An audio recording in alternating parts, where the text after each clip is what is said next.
За сайн байцгаана уу? Flash Education podcast-ийн дараагийн дугаар эхлэхэд бэлэн болсон байна.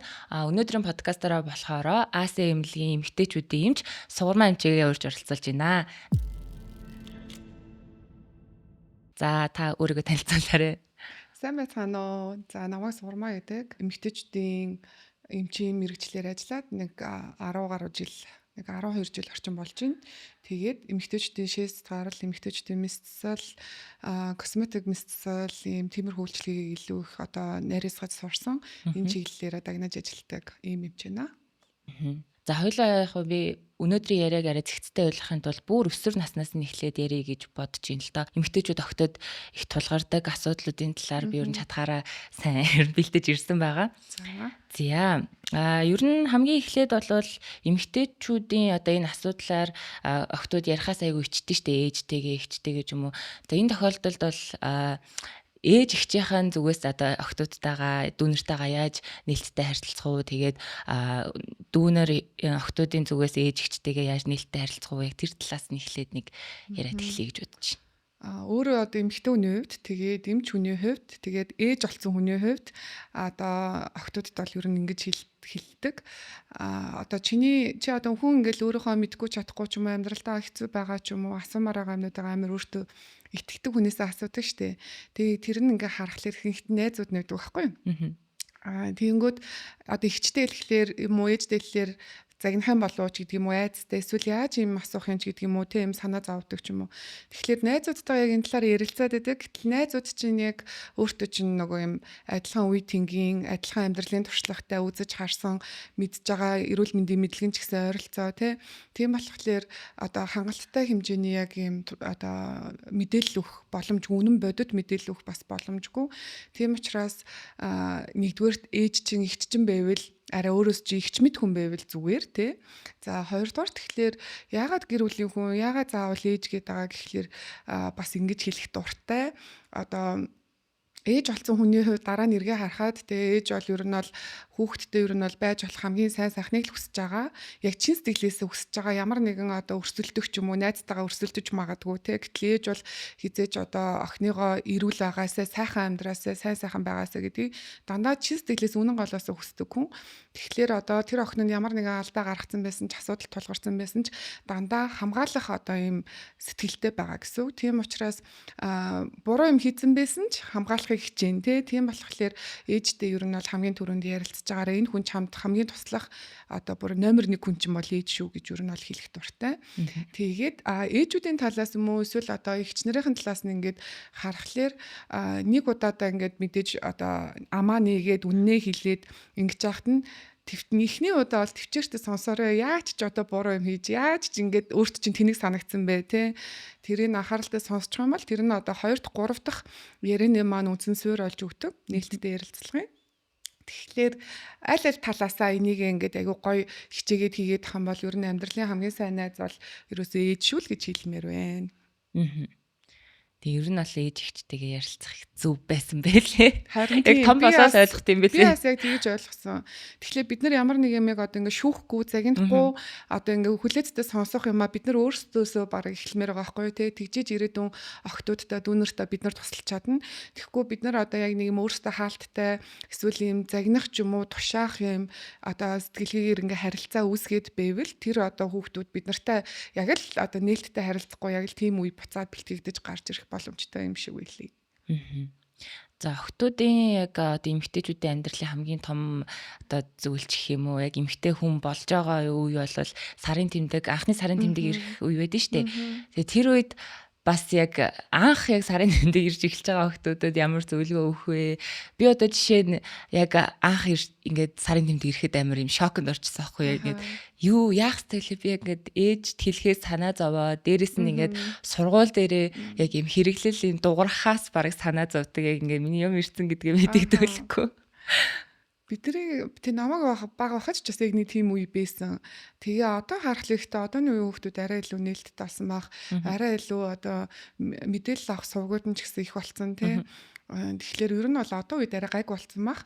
Гэхдээ стил бас мэдгүй хүмүүс бас байгаад байгаа. Тэгэнгүүт тэрэн дээр одоо ээжгүй ч юм уу те эсвэл ээж нь сайн нээлттэй ярилцдаггүй, цаг зав зарцуулдаггүй ийм байгаа тохиолдолд бас амар биений юм бол ерөөсөө айдас шиг өвчин шиг санагддаг, айдаг, ичдэг, нуудаг.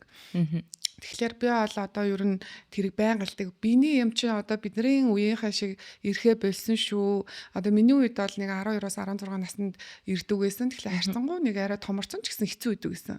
Гэтэл одоо бараг 8, 9 настайдаар биений мэрж байгаа. Бид нар дөнгөж жоохон хүүхдэд дөнгөж сургуульд орж исэн чинь биений мэрчээд байгаа байхгүй юу? Тэгэхээр эн чинь нөгөө идэж ууж байгаа хоол хүнс хэрглэж байгаа юмнуудаас шалтгаалаад айгүй эрт ирдэг болсон. Тийм болохоор охтуудыгаа жоохон гихгүй анханаас нь те одоо жоохон багтан ч гэсэн өөрөө чинь биений мэрж байгаа тохиолдолд ийм биений юм ингээд угаасаа том эмэгтэй хүмүүст ирдэг юм аа. Миний охин дутахгүй ирнэ те гэдгийг анханаас нь ингээд яагаад нэг ариун цэргийн хэрэгэлтэд танилцуулж авах хэрэгтэй. Дэлгүүр орохдоо ч гэсэн одоо ариун цэргийн хэрэгэл авахтаа жоохон охтуудтайгаа хамт явж авдаг. Тэгээд ийм мэж нь хэрэгэлдэг юм аа. Чи удахгүй хэрэгэлдэг болно гэд анхны сүрийг хэлээд те. Тэгэнгүүт нэг одоо 2 3 дугаар анги болоод тэгэхээр за хизээч хамаагүй чамд ийм цус гарч магадгүй. Энэ нь одоо ингээд эмэгтэй хүн том болж байгааг шинж бүх эмэгтэй хүнд байдгийн айх юм байхгүй, ичих юм байхгүй. Тэгэнгүүтээ одоо цүнхэнд нь нэг юм нууц одоо карманд нь ч юм өөрийнхөө мэддэг газар нь за цус гарах юм бол энийг одоо газ аваад хэрэглээрээ гэдэг юмыг нь бас юм өгчүүл цус гарчлаа. Тэгээ одоо нөгөө нэвтрэхээс өмнө ч юм уу эвгүй байдалд орохоос өмнө тэрийгээ газ аваа хэрэглэх боломжийг нээж нь бас одоо гэрийнхэнд бүрдүүлчих хэрэгтэй. Тэгээд дараа нь одоо биений мэрчж байгаа учраас чи айгүй гой том эмэгтэй хүн боллоо гэж би бол одоо нөгөө ээж охтуудтай бол тэгж хэлдэг. Тийм болохоор одоо та хоёр хөтөлцөж гараад гой дэлгүүр ороод ариун цэргийн хэрэглээ одоо ингээд том дэлгүүр өчм бүр амар том юм лангуунууд байдаг болсон тий. Тэгэхээр тийшээ очиод өөртөө тохирох гэдэг маань одоо бага наснаасаа явхуулаад хэрэгжилж байгаа учраас ер нь эмэгтэй хүн ариун цэргийн хэрэглэлтэй бараг 30 жил бол ер нь бол ингээл байнга тий. Тийм болохоор энэ хугацаанд нөгөө одоо олон удаа хэрэгжилж байгаа учраас хашил өхөөргүй, өөрт нь тухтай, хөдөлгөөнд тухтай. Гэхдээ зарим их ирж явах үед нь юуг нь хэрэглэхийн, бага ирж явах үед нь юуг нь хэрэглэхийн ч юм уу те. Шөндөө одоо охтуудынхаа ялангуяа анхны биений юмнууд айгүй их хэмжээтэй ирдэг учраас шөндөө тэр жоохон хүүхдүүд чинь тэрийгээ нөгөө одоо босоод ингээд солих энэ минь юмдаа бараг мартцсан, нам унтцсан ч юм уу тийм тохиолдлууд гардаг учраас шүн юуг нь хэрэглэхийн гэдэг ямыгаа та хоёр одоо гой дэлгүүр ороод яг гой өөрт чинь зориулсан бүтээгдэхүүн та хоёр худалдаж аваарэ гэд ингээд яадаг. Тэгэхээр тэр момент бас нэг юм одоо нэг юм зарим нөгөө гадаад улсууд бол бараг ингээд том боллоо гэд юм лав үлээл гэдэг юм билээ. Баяр тэмдэглэж байгаа юм шиг те. Тэгэхээр тэрийг нөгөө өөрт нь одоо бараг юм proudly ингээд нэг юм гоё юмыг сонгож авч өгөөд яг ингэж хэрэглээрээ энэ үед нь ингээрээ гэд ингэх охтууд бас амар гоёор ингээ хүлээж аваад илүү дараагийн биений юмныхаа талаар ингээд амар сайн нээлттэй ярилцсан. Минийх ирээгүй нээж нөгөөх маань ингээ та тэзээ ирнэ гэсэн чинь чи ирэхгүй штий гэд ингээд илүү сайн нээлттэй ярилцдаг болт юм шиг санагддаг. Тэгэхээр ер нь бол гэр бүлийн хүмүүс яг энэ дээр аягүй анхаарах хэрэгтэй. Зарим аав нар хүртэл гэхдээ айгүй мундаг яг одоо ирж хамт зөвлөгөө аваад тий тэгээд охтуудтай яг миний хэлсэн юмыг автагаа очиод хүртэл хийсэн тохиолдлууд бас байдаг. Тэгэхээр тэр нь заавал ээж байх албагүй, эсвэл ихч байх албагүй, эмээ өвөө тэ гэр бүлийн гишүүний ер нь бол хинж байж болно. Тэгээд гол нь эрхэн тодорхой. Гэхдээ хизээ гэдгийг бид нар мэдэхгүй. Ер нь бол баримжаар харахаар охтуудын нөгөө хөх ургаад эхлээд нэг юм цээжин хүндүрлээд нэг жоохон ингээд таваагаад эхлэх үеэс ахвалаа тэр ургаж эхэлсэн цагаас нэг 2 жилийн дотор биений мэрдэг. Тэгэхээр ер нь хөх нь ургаад эхэлж л байгаа л за удахгүй ирэх юм байна да гэд гэр бүлийнх нь бэлтгэлийг хангаж эхлэх хэрэгтэй л гэсэн үг. Яг энэ дээр бол балаад одоо яг сарын тэмдэг ирсэн үеийн ариун цэвэр болон одоо ч нөгөө нэг хэрэглээл тампон тэгээд ариун цэврийн нөгөө сарын тэмдгийн аяг тий айгүй олон юмнуудтай болсон. Тэгэнгүүт ямар юм одоо ямар хүмүүс тохирох уу одоо жишээ нь онгон охтууд тампон хэрэглэж болох уу гэдэг ч юм уу тий тэр тал дээр зөвлөл. Ер нь бол анхны одоо бага насны охтуудад бол тий ер нь бол ариун цэврийн хэрэглэл буюу одоо падн нийлүүдээр тэрийгэ хурдан аваад солиод тий одоо мэдээж нөгөө цус гарцсан ингээд тэгээд одоо битүү газар ингээд баагаад тахлаар хувцсны цаана ингээд баагаад тахлаар бактери үржих бас нөхцлүүд олдог. Тэгээд их нойтон чиглэг газар баадлаа бэлгэрхтний арьснаас одоо гимтэх ч юм уу тий тиймэрхүү одоо харшлах гэж зөөрөд үрвсэх гэдэг магадлалууд бас байгаа учраас тэрийгэ бага насны охтуудад ариун ариун цэргийг хэрэглэлээ. Тэгээд ихээр ирж байгаа тохиолдолд 3-4 цагийн зайтай байнга тогтмол солих. Тэгээд энэ бэлгийн харьцаанд ороогүй охтуудад бол ер нь бол тампон хэрэглэж болох уу гэвэл тийм. Гэхдээ онгон хэлсийнхаа хэлбэр хэмжээнээс шалтгаална. Тэрийг бол одоо нөгөө ээж нь хараад мэдхгүй байх учраас тэр охин ч мэдхгүй шүү дээ. Онгон хэлсаа. Тийм болохоор нөгөө эмчит заавал үзүүлчихэд онгон байсан ч гэсэн жижиг хэмжээний маш жижигхэн эм хэмжээтэй тампон хэрэглэж болох уу гэдгийг эмчээс асууж иж шийднэ. Яг нөгөө зарим одоо гимнастикаар хичээлдэг ч юм уу тий усын спорт гэдэг юм спортын тамирчин охтууд байдаг. Тэднэрт бол одоо ээжнэр нь тампон хэрэглүүлэх боломжтой юу гэдээ аваад ирдэг. Тэгээгүй эмчид үзүүлээгүй онгоосныхаа хэлбэр хэмжээг мэдэхгүй байгаа бол ер нь шууд тампон хэрэглэхийг бол би бол зөвлөхгүй. Онгоосоо гэмтэх бас эрсдэл байж магадгүй.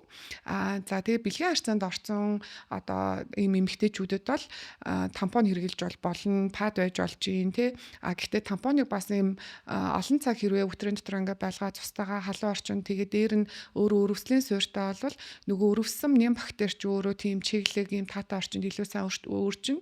Тэгэхээр нөгөө өдрийн дотор тэр нь айгүйх нөгөө огцом өрөвслийн процесс болохоор toxic shock syndrome гэдэг бас нэг мөхөл түргэх аюултай бас болдог. Гэхдээ яг цөөхөн ч гэсэн тийм эрсдэл бол бас байдаг. За тэгэхээр тийм охтуудад энэ хоёр байж болж байна. Дээр нь menstrual cup буюу одоо сарын тэмдэг аяга байж болж байна. Энэ аягыг бол мэдээж одоо байгальд айгүй ээлтэй тийм хог аял гарахгүй. Дээр нь одоо санхуд айгүй хэмнэлттэй тэгээд одоо удаан хэрэглэх боломжтой ч юм уу юм бол байгаа. Гэхдээ энийгээ зөв хийж авч сурах. Тэгээд одоо биений мэрэг үедээ menstrual cup-а хэрхэн яаж хадгалах вэ, ариутгах вэ гэдгээ одоо эрүүл ахуйн тэр эмийг нь ойлгочих юм бол menstrual cup бэлгийн харьцаанд орсон бүх хүнд бол тохиромжтой. За энэ дээр хоёлаа юу гэж бодлоо сая нөгөө нэг бэлгийн харьцаанд ороогүй байгаа охтууд маань гээд ярьсан тэнгуүтэйг онгон хальсны талаар яг хүмүүст яг зөв юм хэлэх хэрэгтэй болов гэж таад би бол анх бүр зүгээр л яг юм битүү юм байдаг гэж боддог гэсэн байхгүй. Тэгээд яг тэр нь ингээл цоолол ороод ингээл нэгддэг юм байна гээл. Тэгээд тэрнээс улбалаад бас зарим охтуудад цус гарна гарахгүй тий анхны бэлгийн харьцаанд ороход тиймэрхүү асуудлууд бас байдаг. Тэгээд тэрний талаар хүн хүнийх одоо өөр байдаг л гэж тий. Онгон хэлс бүр үнэхээр амар олон янз байдаг. Тэгээд одоо зарим охтуудын онгон хэлс гэдэг нь ер нь бол одоо өвтрэ гэдэг чинь нэг юм цаашаага юм одоо хөндөд эрэхтэй нэг юм турбаа шиг гэд хэллээр илүү баг ойлгомжтой болоод тийм. Тэгвэл наатлын амсраа байгаа шүү дээ тий. Тэр амсрын хэсэг чинь болохоор яг одоо амсрын хэсэг дээр нэмгэн юм одоо салстын бүрхүүлтэйдэг. Тэр салстын зузааны мигнэ нөөр үйдэг. Хэлбэрүүд нь нөөр үйдэг. Тэгэхээр хэлбэр нь бүр айгүй олон янз байгаа байхгүй юу? Заримынх нь яг үнэхээр чиний бодож байгаа шиг юм таг битүү байна. Таг битүү байхлаар одоо 16 наснаас өмнө ер нь бол биений загаал ирсэн байх хэвээр. Гэтэл одоо 12-т ч юм уу хөвлөөгөр амар хүчтэй өвдөд тахлаар биений нэрээгүй юм чи ингээд тоохгүй байгаадсан чинь онгон хэлс нь битүү болохлээр цаана цус ирчээд идэг. Нөгөө өвтрээгээр тэр нь ингээд гадагшилж чадахгүй тохиолдол бас байдаг. Тэгэхээр нөгөө тийм өвдөлттэй зовёртой бол бас эмэгтэйчүүдийн юм дээр шалгуулж агаарэ. Тийм битүү онгон хэлс байгаа тохиолдолд заавал тэрийг нөгөө цусыг нь гадагшлуулахгүй болвол цаана цус хуримтлагдаад бас асуудал үүсээд байгаа учраас тэр онгон хэлсийг ийм жижиг хэмжээний массажлбар хийгээд нээлт хийгээд тэр цусыг наашаа гадагшлуулах одоо шаардлага гардаг. Гэхдээ энэ бол цөөхөн одоо кейс байдаг. Түүнээс гадна ийм тэр нөгөө онгон хэлс маань одоо ийм шүүрэн шанах шиг бас байдаг. Ийм жижигэн олон нүхтэй ч юм уу тий. Тэгэнгүүт биений аман тэр нөгөө жижигэн нүхээр дамжиж гарч ирээд байгаа учраас сарын тэмдэг нэг дор ихээр ирэхгүй багаар айгүй олон үргэлжлээд иддэг. 10 хоног, 12 хоног ингээ багаар л тус гараад яваад иддэг охтууд бас байдаг. Тэгвэл онгоёсоо шалгуулах хэрэгтэй. За ер нь бол дийлэнхтэй ямар гэдэг вэ гэхэлэр цагирах хэлбэртэй байдаг. Эсвэл хагас сар байдаг. Тэгэхээр хагас сар гэхлээр одоо бид нар одоо ундааны таглаа гэж бодох юм бол тэр таглаа дээр ийм сар зураа зүсэгдсэн юм шиг байгаа гэсэн үг байхгүй юу? Тэгэхээр тэрүүгээр бол харьцангуй нөгөө цус маань хангалттай сайн гараад байна. Тийм ямар хэрвээ бэлгийн харьцаанд орохоор бол тэнд гэмтэл үүсээд тэндээсээ урагдаж гэмтэж байгаа учраас цус гарна гэсэн үг. За нөгөө олон шүүрэн шанах шиг юм байхад тэр шүүрэн шанагын нүх маань заавал томорч иж буюу бэлгийн харьцаанд ороход шодоо орохлын нөгөөх маань урагдж байгаа учраас бас тус гарна. За гэтэл нөгөөнийг одоо ийм цагирах хэлбэртэй хэрвээ байгаа бол цагирагчин голдоо нүхтэй байгаа шүү дээ тий. Тэр нүх нь хэр зэрэг нарийнхан жижигхэн үү том уу гэдгээс шалтгаалаад тийм одоо онгой ястай охтуудад бол бэлгийн харьцаанд орсон ч гэсэн цус гарахгүй байхаас боломжтой. Тэгэхээр нөгөө заавал одоо онгон байхлаар анхны бэлгийн харьцаанд цус гарна гэдэг маань бол ташаа ойлголтоо хүн болгоны өөрөөр байдаг. Энийг бол нөгөө хинч зохицуулах боломжгүй хүн болгоны царай зүс бие хаа тий ингээд бүтцүүд өөрөө ихтэй адилхан хүн болгоны өөр. Гэхдээ саяны тэр нөгөө хийсэн өвдөлт их өгөөд байгаа ирнэ биений мэрхгүй те хөвлөгээр байнга өвдөлттэй ч юм уу эсвэл саяны олон хоног их үргэлжилж гараад идэг тэр тохиолдолд бол заавал одоо эмчид хандах шаардлагатай гэсэн үг. Ер нь бол онгон хальс яг эмчийн үзлэгээр бол харагддаг гэсэн үг. Яг мэдэгд ингээд харах боломжтой. Харагдана. Гэхдээ нөгөө бүтцэн аяга өөр аваад байна шүү дээ. Тэгэхээр тэрийг нөгөө яг бэлгийн харьцаанд орцсон уу ороогүй юу гэдэг юмыг бол 100% баталгаатай хэлэх бол бас боломж байдгүй. Угаасаа онгоос нь тийм бүтэцтэй байсан юмыг энийг одоо бэлгийн харьцаанд ороод ийм бүтэцтэй болсон гэдгийг одоо эмч нүдээр хараад юм уу эсвэл ямар нэгэн багжийн шинжилгээгээр батлах юм бол байхгүй. Тэгэхээр эмчийн үзлэгээр энийг бол 100% бол батлах боломжгүй. Олон улсын одоо бүр нөгөө манай их байрхан эмэгтэйчүүдийн юм нийгэмлэгүүд гээд байдаг. Олон улс болон Азийн нийгэмлэгүүдээс бол энийг бол одоо хүний эрхийг зөрчиж байна. Дээр нь шинжлэхийн ухаанаар бол ямар ч одоо ингээ баталгаатай тайлбар байхгүй бүтцүүд өөрөөдөг гэдэг л байр суурьтай байдаг. Тэгэхээр эмч энийг үзээд 100% яг энийг бол батлах ямар ч боломж байхгүй.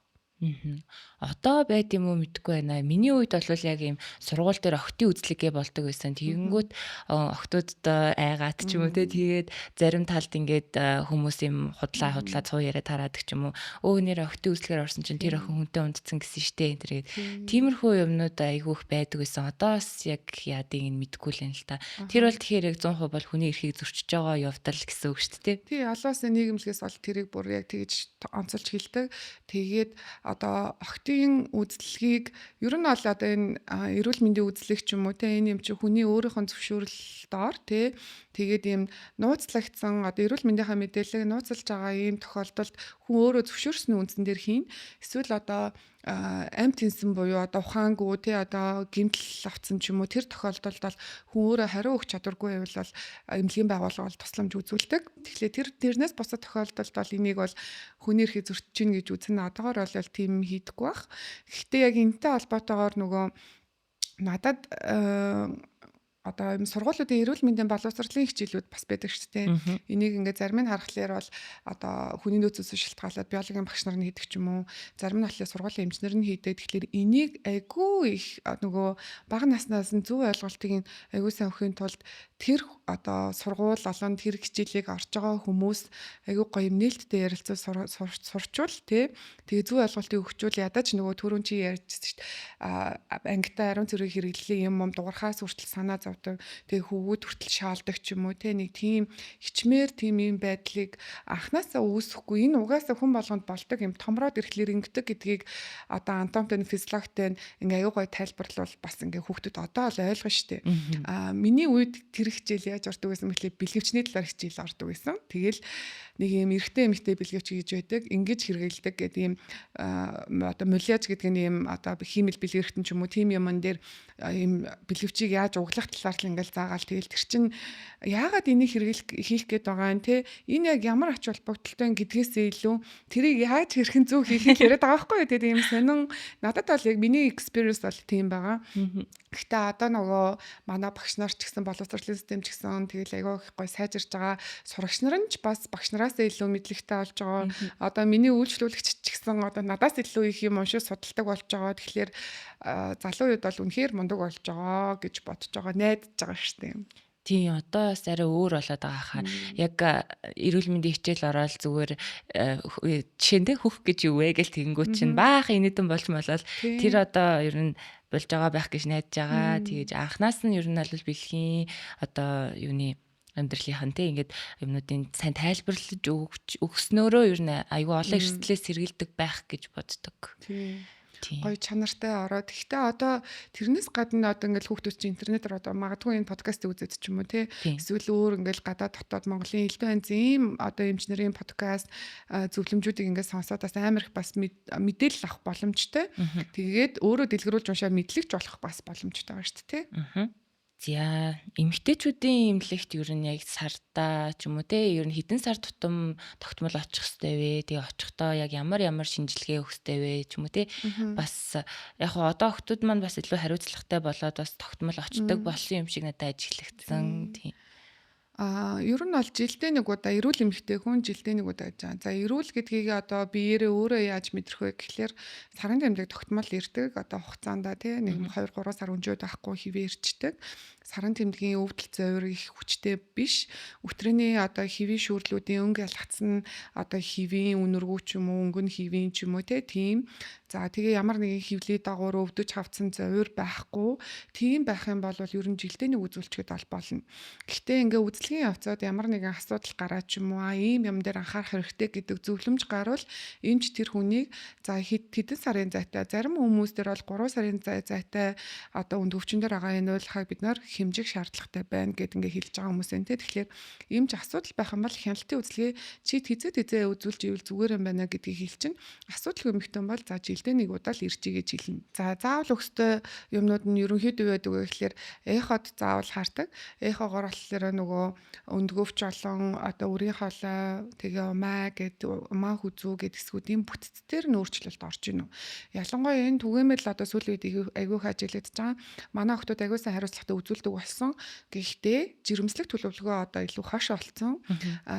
Ялангуяа одоо нэг 28-аас хошоо ч юм уу 30-аас хошоо жирэмслэнэ одоо би сурна ажиллана ингээд төлөвлөж чаддаг болсон.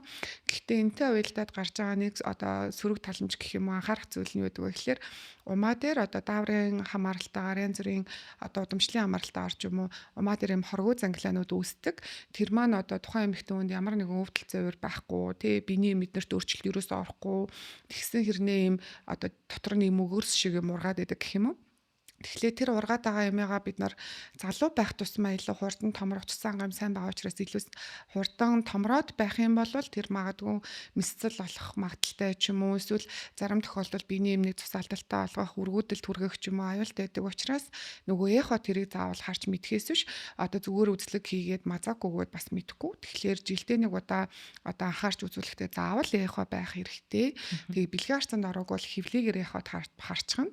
Бэлгийн арцанд орвол хөтрээ тэгээд эмэгтэйчүүдийн үзлэг хийхлээр энэ дээр нөгөө умаа хүзүүгээд одоо Монгол улсад бол умаа үзний хорт хавдар бол айгүй их харин нэг сайшаалтай тал нь бол хөхөнцөр вирусыг хавдар үүсгдэг тэр вирусын вакциныг Монголд товлол вакцинд оруулсан байгаа, сайн дурын вакцинд оруулсан байгаа тийм. Тэгэхээр хавдраас өөрийгөө сэргийлэх боломжтой. Гэхдээ одоогоор хийгдээгүй маш олон эмэгтэйчүүд байгаа. Тэгэхээр тэр нь хавдар үүсгдэг учраас умаа үзний хавдрын одоо үүсэх эрсдэл байна уу гэдэг умаа үзний шинжилгээ, умаа үзний колкоскопын шинжилгээ тий өтрөөний орчин хэвэн байна уу гэдэг нэг мазокын шинжилгээгийн ч юм уу эднэрийг ядаж ингээ хийх хэрэгтэй. Тэгэл өөрчлөлт хэрвээ гарах юм бол дараагийн шинжилгээнүүдийг зөвлөд явна гэсэн үг. Тэгэхээр жилдээ энэ 3 бол заавал өгөх ёстой шинжилгээнүүд гэсэн үг. Та сая нөгөө ярьсан шүү дээ. Охтуудын одоо эмэгтэйчүүдийн жирэмслэх одоо нас нь илүү ингээд хойшлоод байгаа гэд. Тийм тэрэн дээр би нэг юм сонсч байсан байхгүй юу? Им өндгөн эс тоолуулах шинжилгээ гэж байдаг гэд. Тэгээ тэрийгээ заавал мэдчихэж нөгөө нэг одоо жирэмслэлтэй одоо тооцоолвол айгүй зүгээр байдаг юм шиг санагтаад зарим хүмүүс яг юм төрөлхийн бага өндгөн эстэй ч юм уу тийм байдаг. Тэгээ тэр үедээ нөгөө нэг жирэмсээс хамгаалах ч юм уу тиймэрхүү аргууд хэрэглэж болтгоо гэдэг нь үнэн үү? Өндгөөсийн тоог нь яг гаргадаг шинжилгээ гэж болохгүй. Өндгөвчин дээр нөгөө юм жижигхэн юм өндгөөсний суурнууд үсээ тэгээд томроод хагарсан үед нь бэлгийн арцанд оруулж жирэмсэлдэг. Тэгэхээр тэр нөгөө жижигхэн одоо дөнгөж хөгжиж явж явах үед нь тэр нэг юм одоо өндгөвчин дээр үсэж аюулаа хааныхаа уутан цараас үсдэг нэг даавар гэдэг байхгүй. Тэр дааврыг нь цусан дотор үзээд ерөнхийдөө нэг юм өндгөөсний баримжаа гарч ирээд байгаа гэсэн. Түүнээс биш яг тоочны тодорхой гарахгүй. Тэгэнгүүт тэр даавраас ерөнхийдөө окей нөөц нь хангалттай эмэгтэй хүн байна. Ер нь бага байна гэдгийг бид нэр баримжаагаар харж байгаа. Мөн дээр нэхо дээр ингээд нөгөө биений юм дуусны дараах тодорхой хугацаанд дээр нэхо тараад за тэдээс тэдээ өндгөөс боловсрж явах хэвээр тэр нь боловсрож гинүү гэд эхо олон энэ одоо дааврын шинжилгээ хоёрыг харьцуулаад ерөнхийн нөөцийг нь бид нар баримжуулж олж харж байгаа гэсэн үг, тэндээс хариу авж байгаа. За тэгэхээр нөгөө за одоо сургуулаа төгсчөөд би одоо хүнтэй суугаагүй байна, найзлуу алга, мэдээж найзлуутай болонгуудаа шууд жирэмслэхгүй тий. Тэгээд ийм процесс орно гэдгийгээ бодоод одоо энэ хоёрыгоо өгөөд нөөц чинь ямар байгаа шалтгаалаад одоо ойрхон жирэмслэх хэрэгтэй байна. Тэгэхгүй бол чиний нөөц одоо их багасчвал жирэмсэн болох магадлал айгүй буурах гад байна. Эсвэл бүр октоосоо жирэмсэн болж чадахгүй болох гад байна гэдэг юмыг бид нар тайлбарлаа хэлээд өгч байгаа. Гэхдээ яг угаасаа л яг жирэмсэн болыг нөөц бага байгааддаг. Гэхдээ одоо жирэмслэх гэхлээр амьдралын үед биш байдаг. Эсвэл яг хань ажиллаа олаагүй байдаг ч юм уу тий. Тэр тохиолдолд үндгийн эсийг одоо хадгалах гэдэг ийм шинэ одоо дэвшилтэд юм үйлчилгээ байгаа. Тэгэхээр тэр үндгөвчин дээрх өөрийнх нь байгаа эсүүдийг нь сэдээгээд тэдний одоо ийм жижиг мэс ажилбарын аргаар тэрийг нь одоо саруулж аваад тэгээд үндгээс банк гэдэг юм тустай юм фризер дотор юм ингээд хийгээ хадгалдаг. Тэгээд жилдээ тэрнийхээ одоо банкндаа өндөвчөө хадгалт биш үндгээс хадгалуулж байгаа учраас төлбөрөө төлөөд ингээд явж байгаад яг одоогоор би жирэмслэе гэсэн үедээ тэр үндгээс ашиглах ч юм уу тийм бас боломж байдаг. Тэгэхээр бас бид нарт одоо анагаахын хөгжихийн хэрээр бид нарт бас боломжууд аягүй сайн байгаа. Тэгэхээр энийг нөгөө нэг биений ямаар бол юусоо тооцож болохгүй. Зарим хүмүүс тэгдэг миний биений аягүй сайн ирдэ штэ. Би бол өөрийгөө цэвэрших болоогүй л гэж бодож байна. Энэ шинжилгээ заавал өгөх хэрэгтэй мүү гэж бододдаг. Энэ нөгөө биений юмны гарч байгаа цусаар ч юм уу эсвэл тогтмол ирж байгаа гэдгээр ямар ч нөгөө мэдэх боломжгүй. Ер нь банк өөрөө чи өндгөвчний банкны дотор хэр их хэсэг дунджаар байгаа гэдгийг л баримжаа олгодог шинжилгээ гэсэн үг. Тэр Монголд ер нь хэр түгээмэл үүдэг вэ? Би сонсч ийсэн л болохоос яг Монголд яг тэгж хадгалуулдаг гэдгийг бол мэдээгүй юм байна. Аха. Тим эмнэлгүүд бол байгаа. Нөгөө одоо өргөдлийн чиглэлээр ажилладаг эмнэлгүүд гэж байгаа. Тэр эмнэлгүүд дээр энэ үйлчлэгээ бол нэвтрээд одоо нэлээд бас хөр хэдэн жил болцсон байгаа. Гэхдээ хаа мэдээж нөгөө үндгийсээ хадгалуулъя гээл өнөөдөр цаг авчичвал шууд өгөөл хадгалуулчдаг процесс бол биш л дээ. Мэдээж надад дааврын бэлтгэл эмчилгээ хийгээд тэгээд дахиад тэр чинь одоо нэг 2 сарын хугацаа ядаж орно. Тэгээд окей хангалттай үүсэж байгаа юм бол тэр чинь жижиг юмар ингээс харуулж авах процесс маань бас маш нарийн эс аваад байгаа шүү дээ тий. Түүнээс биш ямар нэгэн жижигхэн одоо арьс ч юм уу ийм эд тастаж байгаагүй учраас маш нарийн ажиллагаа тэрийг харуулж аваад тэгээ үндгээсээ маань чанар гэж бас байдаг. ABCD-г ингээ үнэлгээтэй энэ мэдээж хамгийн сайн. Тэгээ тэр чанарыг нь үзээд хадгалаад за тэдэн жил ингэж хадгалж болно гэд ингээд явдаг үйлчлэгээ бол аль үжээ манад нэвтрээд бас хөрхөн удацсан байгаа. Тэгэхээр сонирхож үзэх хэрэгтэй. Тэгээ миний юун дээр бол бас яг саяхны нэг кейсэн дээр манай 32 настай үйлчлүүлэгч биений алдагдаад байна гэд айгүйх нөгөө багаар ирээд байна. Эсвэл айгүй хоошилж ирээд байна гэд тэгээд маш олон жил ер нь бол ингээд дааврын жирэмсээс хамгаалах юм ууцсан. Тэгээл нөгөө биений маавуухай болохоор ер нь миний биений багасч эмээ ухаа болохоор биений маань багасчдгаа гэд тэгээд за хоёул ямар ч гэсэн үндгээс чинь юу хариу эхо тархлаар бол жоохон муу харагдаад байна. Тэгэхээр цусаар хоёулаа тэр нөгөө эмээч гэд дааврын шинжилгээг нь үзээ баримжааг нь авъя гэсэн чинь тэр яг цэвэрсэн эмэгтэй хүний өндгөвчний нөөц гарсан. Бараг дууссан байсан. Тэгээ 32 төгөн байгаа болохоор бас эн чинь арай эрт байгаа даахгүй маш эрт байгаа тийм. Ер нь бол ядаж 45-аас 55 насны хооронд ер нь бол байх хэвээр. Тэгээд маш бага одоо эрт залуу дээр ингээд өндгөөсний нөөц маш бага гараад байгаа учраас бас эргэлзээ дахиад баталгаажуулах зорилгоо за окей өөр газар ахиад энэ шинжилгээг чинь 2 өөр газар өгчөөд ирээгээд үцгэд хүртэл яг адилхан хариунууд гарсан. Тэгэхээр тэр 32 настай эмэгтэй хүн цэвэршилт болсон. Тэгээд ер нь болцсон байсан юмыг өөрөө одоо нөгөө найзуудынхаа сонссон юмар ч юм уу те ингээ ам данцын ярианаас болол өөрөө дураараа юм уугаал ингээл зүгээр им уусан юм цусолж ирээдснээс биш өөрийнх нь өндгөвч даавраа ялгаруулад хэвийн биений мэрээдсэн тохиолдол биш байгаа байхгүй юу. Тэгэхээр магадгүй одоо бид нар бол хизээч 32 настай хүний шууд цэвэршилт олно гэж төсөөлөхгүй.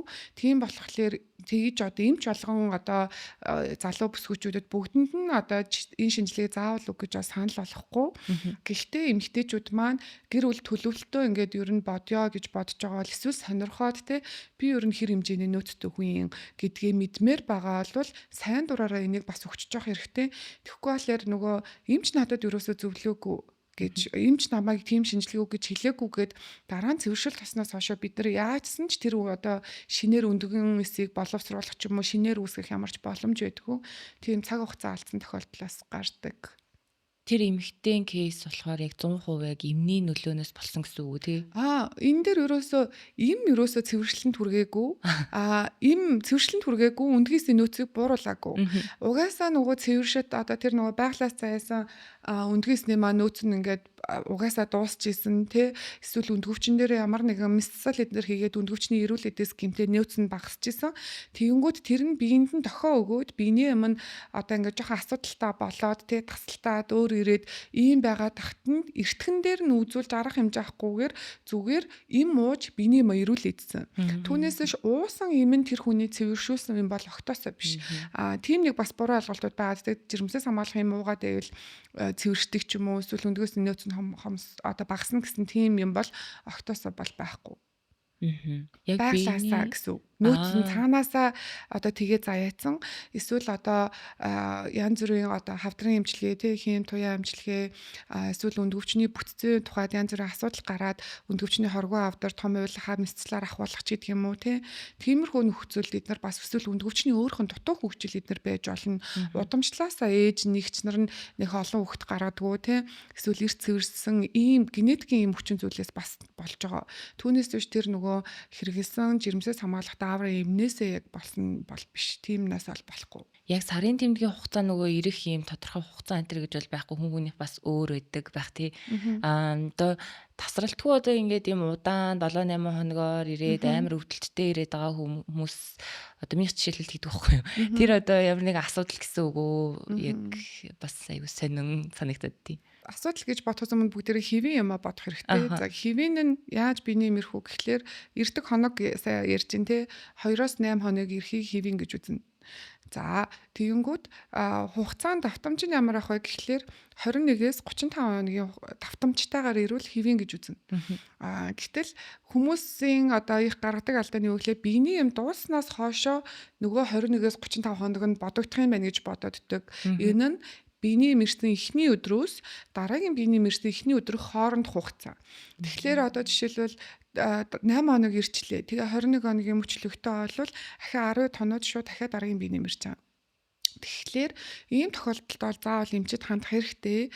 Яагаад тэгэхээр одоо ялангуяа залуу эмэгтэйчүүдийн биений юм бол их ирж байгаад нас ахих тусам хэмжээ нь жоохон багасаа явдаг. Одоо жишээлбэл 8 хоног ирдэг байжгаад 30 настай болоод ирэхлээр тэр нь 5 хоног болдог ч юм уу, 40-тай болоод ирэхлээр 4 3 хоног болдог ч юм уу. Тэгээд цэвэршилт рүүгээ төхнө гэсэн үг. Тэгэхээр гэтэл ийм 8 хоног гэдэг чинь ихтэй ороод байгаа байхгүй тий, их цус гараад байна. Гэтэл нөгөөх нь 10 хэд хоногийн одоо 21 хоногийн мөчлөгтэй хүн чинь 13 хоногийн ахиад дараагийн биений мэрчж штэ. Гэтэл энд алдсан цусаа энд байгаа 13 хоногтой түлжүүлж амжихгүй тохиолдлууд гардаг. Тэгэхээр нөгөө цус багталт ингээд нөгөө олон сарын биений мингэж яваад тэгэхээр цус багталт үүсчдэг. Гэтэл цус багталт болоод ирэхлээр цус маань өөрөө одоо ингээд хэвийн үед хамраанаас цус гарсан ч гэсэн нэг юм хэдэн минут дараад тэр нь ингээд тогтох ёстой шүү дээ. Бүлгэнэх юм хугацаа гэж байдаг. Тэгэнгүүт тэрэнд өөрчлөлт орчдөг. Тэгэхээр нөгөө хэвийн биенээ мэрдэг байснаа цус багталтанд орчихлээрээ нөгөөх маань улам их ирээд бүлгэнжтэй болоод илүү хэмжээтэй гараад ах боломжтой болно. Дээр нь цус багталтай болоод ирэхлээр одоо бүх биеийг чинь цусаар ер нь тэжээгдэж байгаа шүү дээ. Цусаар тэжээгдэж байгаа. Гэтэл тэр одоо нөгөө очиж байгаа тэжээл маань одоо тархинд ч юм уу бусад биений бүх хэсэг дээр одоо 100% урсаад очиж байгаа хэвээр юм 70%, 80% болоод хамаал тэд нар тэжээлийн дороотлолд ороод байна. Тэгэхээр одоо жишээлбэл бөөр хийх ёстой ажлаа муу хийгээд юмаа одоо шээсээ сайн цусаа сайн шүүж чадахгүй одоо давсаг руугаа одоо цус алдаад байх ч гэдэг юм уу те элэг үйл ажиллагаагаа алдах эсвэл тарих одоо ингээд цус багталтанд ороод ирэхлээр цочромтгой одоо сайн унтаж амрахгүй байх ч гэдэг юм уу ингээм амар олон төрлийн эргэтэн тогтолцоонуудад одоо эрсдэл гардаг. Тэгэхээр биений олон хоног ирдэг эсвэл ойрхон давтамжтай ирдэг ийм эмэгтэйчүүд дээр бол заавал цусны дэлгэрэнгүй шинжилгээ, цуснд нөгөө цус багталтын юмнууд юу байна. Тэгээд тэгвэл одоо энийг одоо ялангуяа залуу эмэгтэйчүүд ийм наснаас ирж байгаа учраас цаашид байнга л их ирэхээр бол хизээ нэгэн цагт миний яриад байгаа ийм тохиолдолд хүрэхээр байгаа байхгүй юу. Тэгэхээр тэр нөгөө шинжилгээг нь хараад ядаж за окей чи биений мэрж авах хугацаанд одоо 8 хоногийн хугацаанд энэ төмрийн бэлтгэлийг ингээд 8 хоногтой ууччих ч юм уу те. Эсвэл одоо чинийх арай их чамд бас батал нь үүсгээд байгаа учраас чиний биений мөчлөгийг жоохон холдуулах гад эмчилгээ хийгээд үзье. Юм хэрэглээд үзье ч гэдэг юм уу. Тэгвэл 13 хоногийн зайтай ирдэгсэн бол ядаж 20 хоногийн дараа ирвэл тэр нь нөгөө цусны төлжөөд хэвийн одоо буцаад хэвийн болох боломжтой болчихж байгаа байхгүй. Тэгэхээр тэрийг яг одоо саяны энэ кейсийг бол шууд хэвийн гэж хэлж чадахгүй ч гэсэн энэ нь ийм эрсдлүүд байдаг учраас тийм шинжилгээнүүд өгөөд жоохон холдуулах тэгээ өөр дээрээс нөгөө жоохон шинжилгээнүүдэд хараад би маань ер нь хямарж гин үү би ер нь л эрүүл одоо цусны урсгалтай цусны эсүүд манаас хангалттай байна уу гэдгийг бас нэг үзчих хэрэгтэй. Одоо нөгөө нэг яг юм ирээд ихний 2 3 хоног бас аяа өвдөлттэй байдэн штэ. Тэр үед би яг нэг юм сонссон. Тэр гэхдээ би яг үний юм худлаа юм уу гэдгийг сайн мэдэхгүй те танаас зөв гэж ийм өвдөхөөрөө яг ингээд ибупрофен ч юм уу те өвчин намдаах юм уугаад их уугаад байх нь өргөдөлт хүргэдэг шүү гэд нэг юм сонссон баггүй юу. Тэгээд би тэрийг яг үнэ хэсгийг мэдэхгүй байгаа. Ер нь тийм эрсдэл байдаг уу? Судалгаагаар бол тэр бол ямар ч нотлогдсон тийм бол байхгүй. Энэ харин ч одоо энэ нөгөө биений эмний өвдөлттэй үед эсвэл нөгөө умаа их цус алдалтай их биений эмэрдэг энэ үеуд төр багасгах зорилгоор хэмжээг нь багасгах зорилгоор мөн өвдөлтийг нь бас бууруулах зорилгоор одоо энэ ибупрофен юм бол хамгийн түгээмэл мэддэг нь тэр. Тэгэхээр энэ имийг бол хэрэглэхийг бол зөвлөдөг. Гэхдээ одоо энэ им учраас бас нөгөө талаараа сөрөг тал гэж байгаа тий. Жишээлбэл одоо ходоодны шархлаа үүсгэж гэдэг юм уу, ходоод бөөр илгэн дээр юм асуудал үүсэх магадaltaй байдаг учраас тэрийг байнга хэрэгжилж болохгүй. Тэгээд өндөр тунгаар хэрэгжилж болохгүй. Гол нь тэр өвдөлтийг үүсгээд байгаа шалтгаан нь эхлээд юу вэ гэдгээ бас мэдэх хэрэгтэй. Магадгүй одоо зарим тохиолдолд умаа хэмжээ хит жижигхэн одоо умаатай, умаа жоохон дутуу хөгжилтэй гэх юм уу. Заримдаа одоо хүмүүсийг жижигхэн бөөртэй гин эсвэл нэг бөөртэй угаасаа төрсөн хүмүүс байдаг шүү дээ. Тэрнтэй адилхан өнд өвчний арай хэмжээ жижигхэн, умаа нь арай хэмжээ жижигхэн тийм тохиолдлууд байдаг. Дээр нь умаа гэдэг маань одоо энэ арцгийн хөндийн хэсэг дээр юм сул чөлөөтэй байгаа хэрэгтэй. Тэгэнгүүт одоо зарим нь юм хоошоо юм нуруу руугаа юм нугларсан ч юм уу тэгэнгүүт биений эмэрхлэр нуруу тал руугаа илүү хөвддөг ч юм уу те зарим нь хит их урагшаага нуглараад хөвлөрөөгөө юм байрлалтаал хөвлийн давсаг хаваар биений эмэрхлэр өвдөгддөг ч юм уу те тэгэхээр энэ байрлалаас агиух бас шалтгаална. Тэгээд тэр одоо нугларсан тэр одоо градус өнцөг нь одоо их нугларсан байх тусмаа илүү өвдөлттэй болно. Яагаад тэгэхээр одоо энд байгаа цус доошоо дамжиж гарах гэдэг шүү дээ. Гэтэл энэ нугларсан байгаа учраас энэ доороос энэ нугларсан цус чи энүүгээр дамжиж гарах гэдэг учраас илүү өвдөлттэй. Гэтэл бараг ийм байх юм бол өвдөлт арай багтаа гарах гэдэг чинь тийм.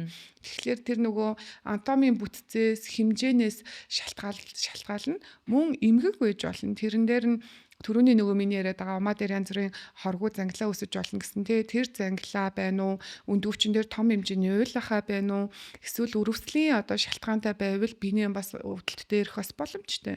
Тэгэхээр нөгөө яг одоо биений мэрхлэр өвдөл намдаах юм ууж болно гэж хэлж байгаа ч гэсэн шалтгаанаа заавал олоод одоо ноцтой шалтгаан байхгүй тохиолдолд бага тунгаар тий одоо хамгийн их ирж байгаа 1 юм уу 2 дахь хоног дээр нь одоо нэг удаа ч юм уу нэг ширхгийг өдөрт нэг ширхгийг өвдөл намдаах юм уухал энийг аюулгүй гэж үздэг.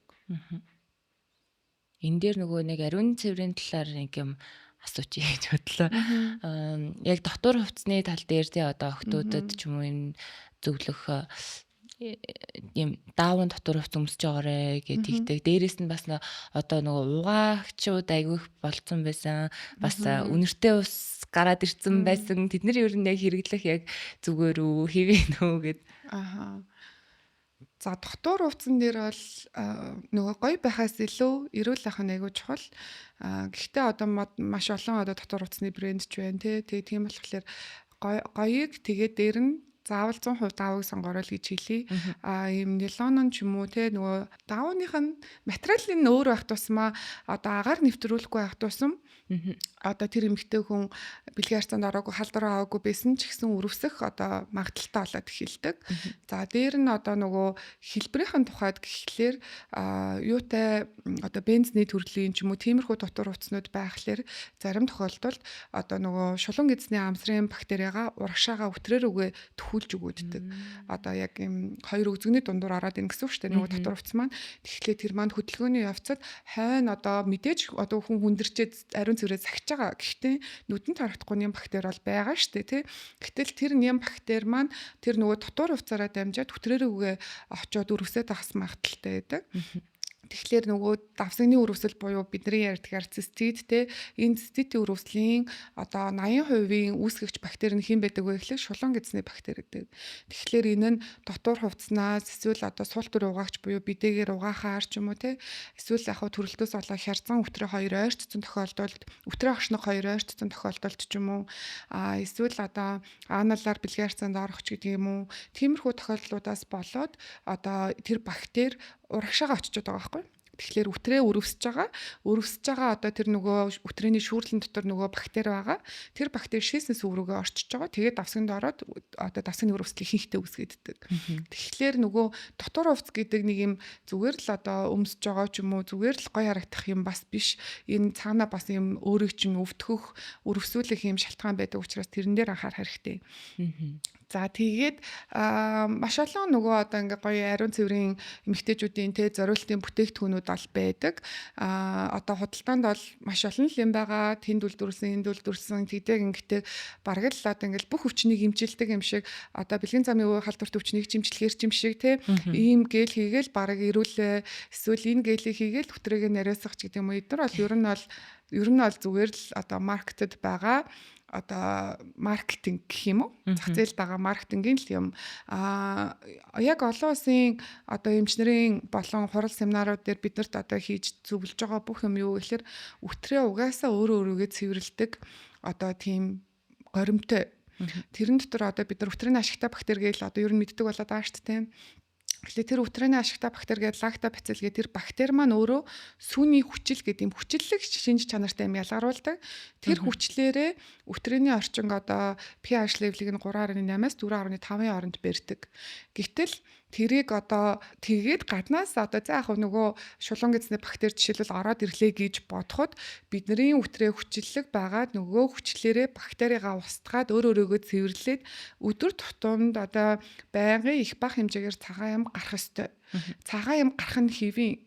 Гэхдээ одоо нөгөө жирэмсэн болох магадaltaй оногуд байгаа шүү дээ. Application хөтлөхлөөр ovulation date-үүд энэ дээр жирэмсэн high гэд рискүүд гардаг тий.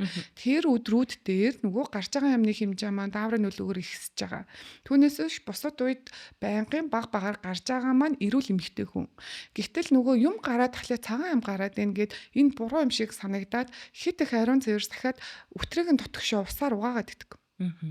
За одоо нэг 80 90-ад оныхон бол үтрээгээ усаар угаадаг одоо ийм шоколадтай гэх юм уу. За тэгэнгүүт одоо сүүлийн үеийн охтууд нөгөө амар гоё олон бүтээгдэхүүн дунд гараад ирсэн. Тэгээ өөрийгөө уул нь хайрлаад байгаа байхгүй юу. Тэгээ хайрлаад анхаарад нөгөө бүтээгдэхүүнээ аваад хэрэглээд байна.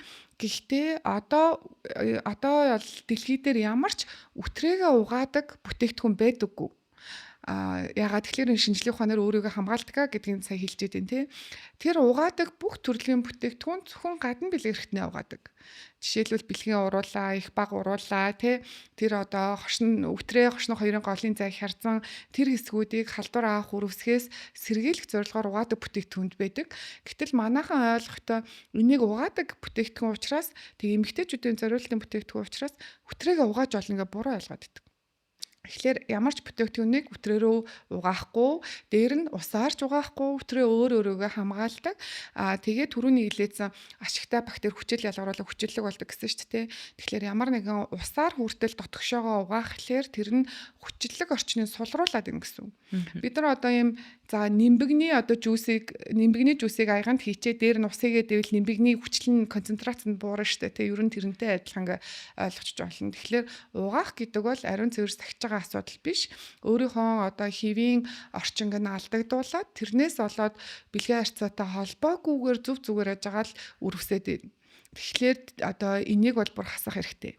За тэгээд саяны нөгөө гоё олон бүтээгдэхүүнүүдээс би бол одоо хувьдаа юм хэрэглүүл юуг нь хардаг вэ гэхлээр за энэ дэлхийн хэдэн оронд хүлээн зөвшөөрөгдсөн хэдэн жилийн түүхтэй компани гэдэг юмыг илүү хардаг. Түүнээс биш одоо нэг хятадын үйлдвэрийн ч юм уу за одоо хятадч биш нэг улсын үйлдвэрийн нэг бүтээгдэхүүн тэгэнгүүтээ тэрэн зөвхөн тэндээ зарагддаг ч юм уу те нэг ядуу буруу орнуудад зарагддаг ч юм уу те тэгснээр судалгаа шинжилгээний дэлхийн улсуудад хүлээн зөвшөөрөгдөөгүй зөвхөн нэг эмч нэг бүтээгдэхүүн эзэн тэрийг Монгол руу оруулж ирж зардаг ч юм уу нэг тийм юмнуудаас ажиглагдаад байдаг. Тэгэхээр хамгийн аюулгүй бүтээгдэхүүн гэдэг бол тэр одоо үйлдвэрлэгч компани нь олон жилийн туршлагатай ах хэрэгтэй нэгт хоёрдугаарт олон улсад тэр нь хүлээн зөвшөөрөгдөд олон улсад одоо би өнөөдөр энд Монголоос тэрийг худалдаж авч байхад би гадагшаа Америк руу Солонгос руу хамгийн ингээ очиход тэр бүтээгдэхүүн тэнд зарагдчих байх юм бол энэ бас ингээд дэлхийн улсууд эднэрийг бүгдээрээ өөрсдийнхөө олон одоо шүүлтүүрээрээ дамжуулаад хүлээн зөвшөөрсөн байна. Тэгэхээр энэ арай аюулгүй байх боломжтой гэж бодож сонгох хэрэгтэй гэж зөвлөдөг. Түүнээс биш Facebook-ээр ч юм уу эсвэл нэг инфлюенсерийн одоо энэ маркетингийн юмар энэ бүтээгдэхүүнийг сонгох нь бол ер нь нэг таатай биш. За тэгээд үнэртэй ус гэлөө те. За үнэртэй усны хувьд бол бүр 100% эсрэг байдаг. Тэгэхээр яагаад үнэртэй ус хэрэглээд байгаа вэ гэдэг нь шүү дээ те. Нэг юм гой үнэртэй байх гэдэг. Тэгвэл үнэртэй ус хэрэглэхгүй байвал үнэр нь онцгүй байгаа юм уу? Хэрвээ үнэр онцгүй байгаа бол өөрөө эрүүл биш байгааг хэлж байгаа хгүй тэр эмэгтэй үнийг. Тэгтэл тэрийг одоо шалтгааныг нь олоод эмчлээд хэвийн болохгүйгээр зүгээр үнэртэй ус цацах бол маш буруу. Дээр нь үнэртэй ус гэдэг чинь өөрөө найрлагынхаа тухайд одоо гадна бэлэг эрхтний арьсыг эмзэгшүүлэх, харшил өдөөх, дээр нь гадна бэлэг эрхтний хуурайшуулах. Тэгээд тэр чинь нөгөө яг дотор хувцсан дээр хэрэгжилж байгаа учраас хүтрээч өөрөө нөгөө амсрын онгорхон шүү дээ. Тэгэхээр хүтрээний дотоо саяны тэр pH-ийн тэнцвэрийг алдагдуулж байгаа юм. Тэгэхээр үнэртэй усыг ер нь бол ямар ч одоо яг эмэгтэйчүүдийн эмчнэр бол би бол зөвлөхгүй гэж бодож байна. Энийг бол яг хуу одоо нэг юм үнэхээр асуудал байгаа тохиолдолд тухайн үеэ арга цаах гэж даван тулах гэж нэг юм хэрэглүүл гэхдээ бол бүр хизээж бүх хэрэглээрээ шалтгаанаа олоод үнэхээр тэр асуудал нь магадгүй амар ноцтой бэлгийн замын халдвар төвчин байгааг нь үнэртэй ус цацаал өөрийнхөө үнэрийг дарчаад яваад авах бол маш буруу сонголт. Тийм учраас одоо үнэртэй ариун цэврийн хэрэглэлч бас бити хэрэглээрэй гэж хэлмээр байна. Тэрийг бас хүүхнүүд аягүйх тэгээс яваад тэг одоо жишээлбэл биений мэрэгчлэр чинь цусны үнэр байдаг шүү дээ. Ер нь бол тэр цус одоо ариун цэврийн хэрэглэлээр тэр цус удаан байх тусмаа үнэр нь илүү хурц болно. Тэг өрөвсөл үүсэх магадaltaй болно. Тэгэхээр тэрийг зүгээр л хурдан соль. Түүнээс биш одоо биений эмний одоо цусны үнэр нь дургу байгаа учраас гээд үнэртэй ариун цэврийг хэрэглэх маань бид нар нөгөө айгүй олон жил одоо 30-40 жил бараг юу хэрэглэнэ гэдэг шүү дээ. Ариун цэвэр хэрэглэнэ даа шүү дээ. Гэтэл энэ одоо төрөлтийн дараа эсвэл цэвэрших үеэр айгүй их нөгөө гадна бэлгэрхтний эмзэгшил одоо харшлыг бас айгүй хөдөөдөг болсон.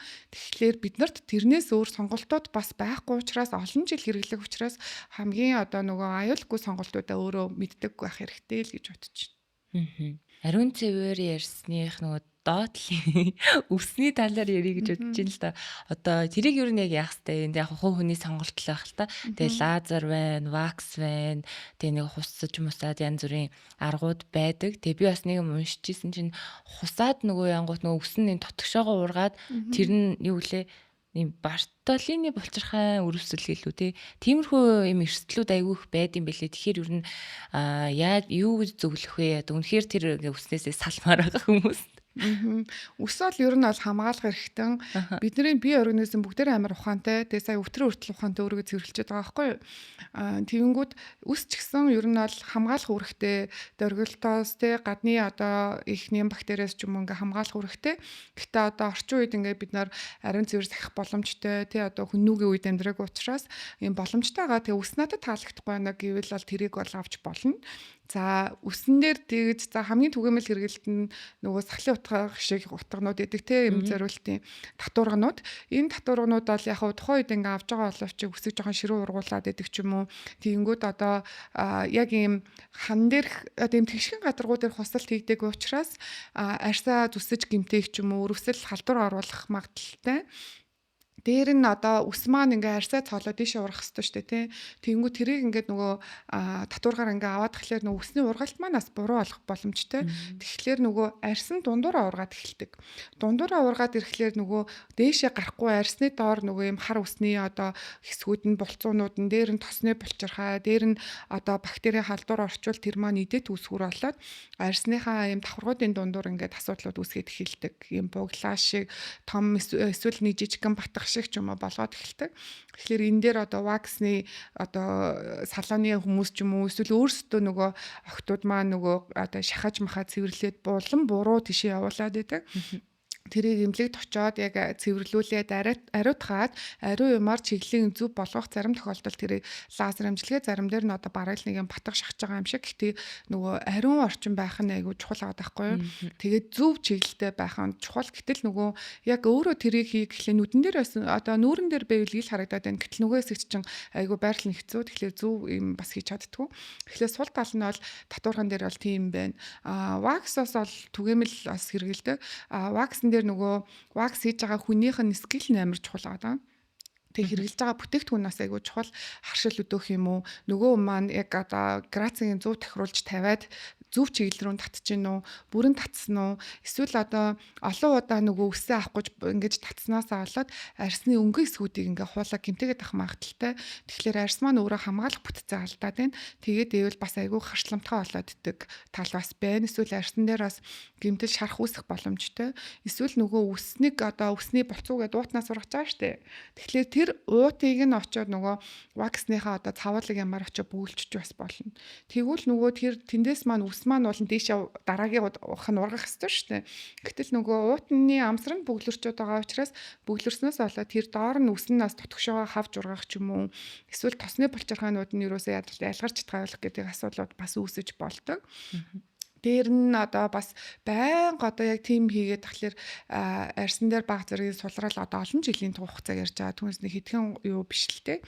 Арьсыг одоо баг зэрэг сулруулах нөлөө бас байж болно. Дээр нь одоо гадна бэлгэрснээр байнга ингээ халуун юмар нөгөө ваксныхаа бүтээгдэхүүний төрхөө татаад авах тусам арьсны нөгөө борыг үүсгдэг юм меланины нөлөөг нь бас илүү ихсгээд өнгийг бас баг зэргийн одоо илүү бараанд болгох боломжтой олон жил хийвэл. За ер нь сүүлийн үед нөгөө арьсны лазер гэдэг юм бол нэвтрээд бас айгүй хуудсан үсний ургалтыг зогсоодог арьсны гадна талаас идэг лазер эмчилгээ. Энэ бол үсний нөгөө яг ургадаг тэр болцооныхаа хэсэг дээр гүн дээр нь хийж байгаа ямар нэгэн өвдөлтгүй. Гэхдээ одоо олон удаа хийх шаардлагатай. Угаасаа хүний бие чинь тэр үсийг ургуулах одоо юм зохицолгоотой байхад нь лазераар одоо тэрийг нь дарангуулад байгаа гэсэн. Тэгтээ нөгөө дарангуулсан ч гэсэн одоо нэг хэдэн сарын дараа буцаад хэвийн үйл ажиллагаа сэргээ дахиад урах гад эхлэддэг. Тэгэхээр олон удаа хийдэг санхүүгийн хувьд бол баг зэргийн жоохон илүү байж магадгүй. Гэхдээ тэрэн дээр бас халдвар хамгаалаагүй чухал. Одоо энэ ургалтын лазерыг одоо зарим газруудаар одоо гоо сайхны салаануудаар ч юм уу тий ингээ хэрэгжиж байгаа. Гэхдээ энэ маань хүний одоо бикини эсгийн арьснаас арьсанд хүрэлцэж байгаа учраас бас зарим тохиолдолд халдвар дамжуулах ялангуяа херпесийн халдвар ч юм уу тиймэрхүү юмнууд ингээд шууд дараагийн хүнд магадгүй зөв ариутгахгүй шууд хэрэгжилж байгаа тохиолдолд халдвар дамжуулах эрсдлүүд байна. Вирусын тийм халдвар байж болж байна. Эсвэл өөр бактериатай халдвар бас байх боломжтой. Тэгэхээр тэрэн дээр бас нөгөө бодолцож айгүй зөв газараа сонгож бас үйлчлүүлэх хэрэгтэй. Та дөрөв нөгөө вакс хийлгэхээр арьсны меланинийг ихсгээд юм харлалт үүсгдэг гэдгийгсэн штэ. Тэгэнгүүт энэ цайруулах одоо бүтээгдэхүүнүүд ер нь тийм цайруулах эмчилгээнүүд хэр үр дүнтэй байд юм бол. Ер нь бол ихтэй хүн болгоны арьсны өнгөний бүтцэн нь бол өөр. Тэгээд одоо бикини хэсэг маань бол угаасаа нөгөө одоо энэ гарны арьс марснаас ч гэсэн илүү өөр. Одоо эмзэг арьсанд ороо яваад байгаа шүү дээ. Тэгэнгүүт хүн болгоны ер нь бол өнгө одоо адилхан байх албагүй. Заавал одоо нэг юм порно дээр гардаг одоо бикинитэй заавал адилхан байх албатай ч биш те. Тэгээд энэ суур өгөгдлүүд амар их чухал. Тэгээд энэ хугацаанд одоо биений мэрж байгаах, жирэмсэлж байгаа, төрөлтийн дараах гэдэг айгүй олон юм дааврын өөрчлөлтүүдээс болоод үүсэж байгаа. Ганцхан одоо нөгөө юунаас биш вакснаас бол болохгүй. Тэгэхээр тэрийг одоо үнэхээр одоо цайруулмаар байх юм бол бүтээгдэхүүнүүд бол байгаа. Тэр нь маш бага хэмжээгээр удаан хугацаанд хэрэгжилж үр дүн өгөх юмнууд бол байгаа. Дээр нь бол одоо нөгөө гадна бикини хэсэг дээр юм цайруулах лазер юмнууд хийдэг. Тэднэр нь болохоор тэр одоо меланин үүсэлтийг нь жоохон багасгаж өгдөг гэх юм уу. Тиймэрхүү юмдаг одоо бүтээгдэхүүнтэй яг хослуулаа хэрэгжилж болно. Гэхдээ хизээж амар өндөр супер үр дүн бол гардггүй. Яагаад тэгэхээр угаасаа одоо нөгөө яг харьцуулж байгаа хэсэг нь гуйны дотор талаа гаддаг байхгүй юу? Харахаар тэгэхээр гуйны дотор талын арсны бүтцэн угаасаа өөрөө арай жоохон нэмгэн, арс нь арай цайвар байдаг. Хизээж тэрэн шиг бикинигийн өнгө бол болно гэж байхгүй.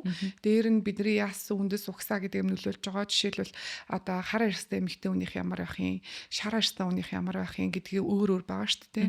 Тэгэхээр бидний арс ч гэсэн бас өөр учраас тэгээд амьдралын олон циклийн турш ингээ өөрчлөгддөг учраас заавал ер нь бол тийм одоо нэг юм хэмжээсэнд нэг юм заавал ийм бэлгийн ур бол байх ёстой, ийм өнгөтэй байх ёстой гэсэн гоо сайхны хэмжүүр бол байхгүй. Гол нь эрүүл ах хэрэгтэй гэж л ер нь хэлмээр байна. Энэ дээр нөгөө нэг яг эрэгтэйчүүдийн яг мэдлэггүй айгу нөлөөлдөг байх гэж боддог шүү дээ. Ингээл сая ярьсан шүү дээ. Порно үзэл яг ийм байх хэрэгтэй гэж боддог. Тэрнээс болоод тийм эмэгтэйчүүд жоох инсекюр болох гээд байдаг хандлагатай байх тий. Үгүй одоо тэгээд муухагаар хэлэх юм бол за окей порно дээр гардаг одоо шодоотой бүх залуучуудыг яг адилхан юм уу? Тиймгүй л үсттэй. Бүгдийнх нь хэлбэр хэмжээ өөр байдаг тий. Тэгээд тийм болохоор одоо өөрсдийнх нь өөр эрэгтэй хүмүүсийн талаас одоо өөрсдийнх нь өөр байхад эмэгтэй хүнийг яг одоо ийм байх ёстой гэж тавих бол амар тий одоо бүдүүлэг хэрэг байгаа байхгүй юу тий. Тэгээ эмэгтэй хүмүүс ч гэсэн өөрөөсөө тэрийгээ одоо мэдгүй магадгүй нэг залуу тиймэрхүү комментийн талаар юм найзлуун ч юм уу хэлэх юм бол өөрийгөө хамгаалж чаддаг тий өөрийгөө ингэж үзэл бодлоо чөлөөтэй илэрхийлж чаддаг тийм зоригтой байх хэрэгтэй. Ер нь бол одоо бэлгийн харьцаа гэдэг чинь нэг юм зүгээр одоо энгийн нэг харилцаа ярилцаа суух асуудал биш те. Энд чинь хамаг дотны юм аа ингээд нээж байгаа учраас одоо хайрлаж байгаа хүнтэйгээ л ер нь бэлгийн харьцаанд орох хэрэгтэй шүү дээ. Тэнгүү тэр хайрлаж байгаа гэдэг юм чинь ер нь бол ямар нэгэн шүүлтүргүүгээр байгаагаар нь хүлээж аваад тэр нь таалагдчихл байгаа л хайрлаж байгаах те. Тэгтэл тэрийг одоо чинийх юм байна, тийм байна гэж байгаа бол хизээш тэр эрэгтэн хүн за яг мэдлэггүй юм байна. Нэгдүгээрт эрүүл мэндийн мэдлэггүй юм байна. Бас өөрийгөө одоо порно дээр гардаг шиг тэгвэл тийм гэж боддөг юм уу гэтээ үгүй явах те.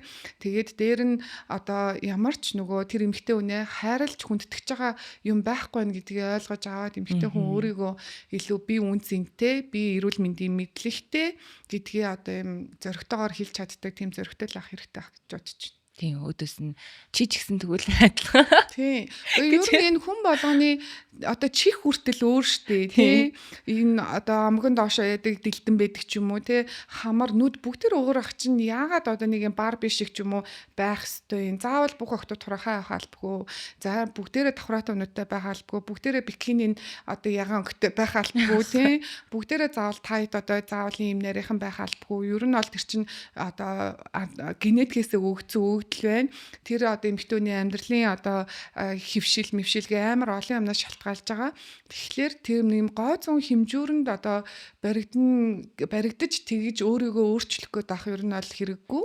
Гэхдээ үнэхээр одоо нэг юм окей минийх одоо нэг арай өөр байсан чи сүүлийн үед арай илүү ингэж байна гэх юм бол саяны тэр юм лазертай одоо юутай ч юм уу ингээд бүтээгдэхүүнтэй хамтдаа ингээд хэрэглэх юм үйлчлэгээнүүд бол байдаг. Гэхдээ тийм үйлчилгээ бол хизээч одоо тийм хүсэж байгаа шиг чинь тий эсвэл одоо яг тийм цав цагаан ч юм уу яг ягаан болгоно гэж бол байдаггүй.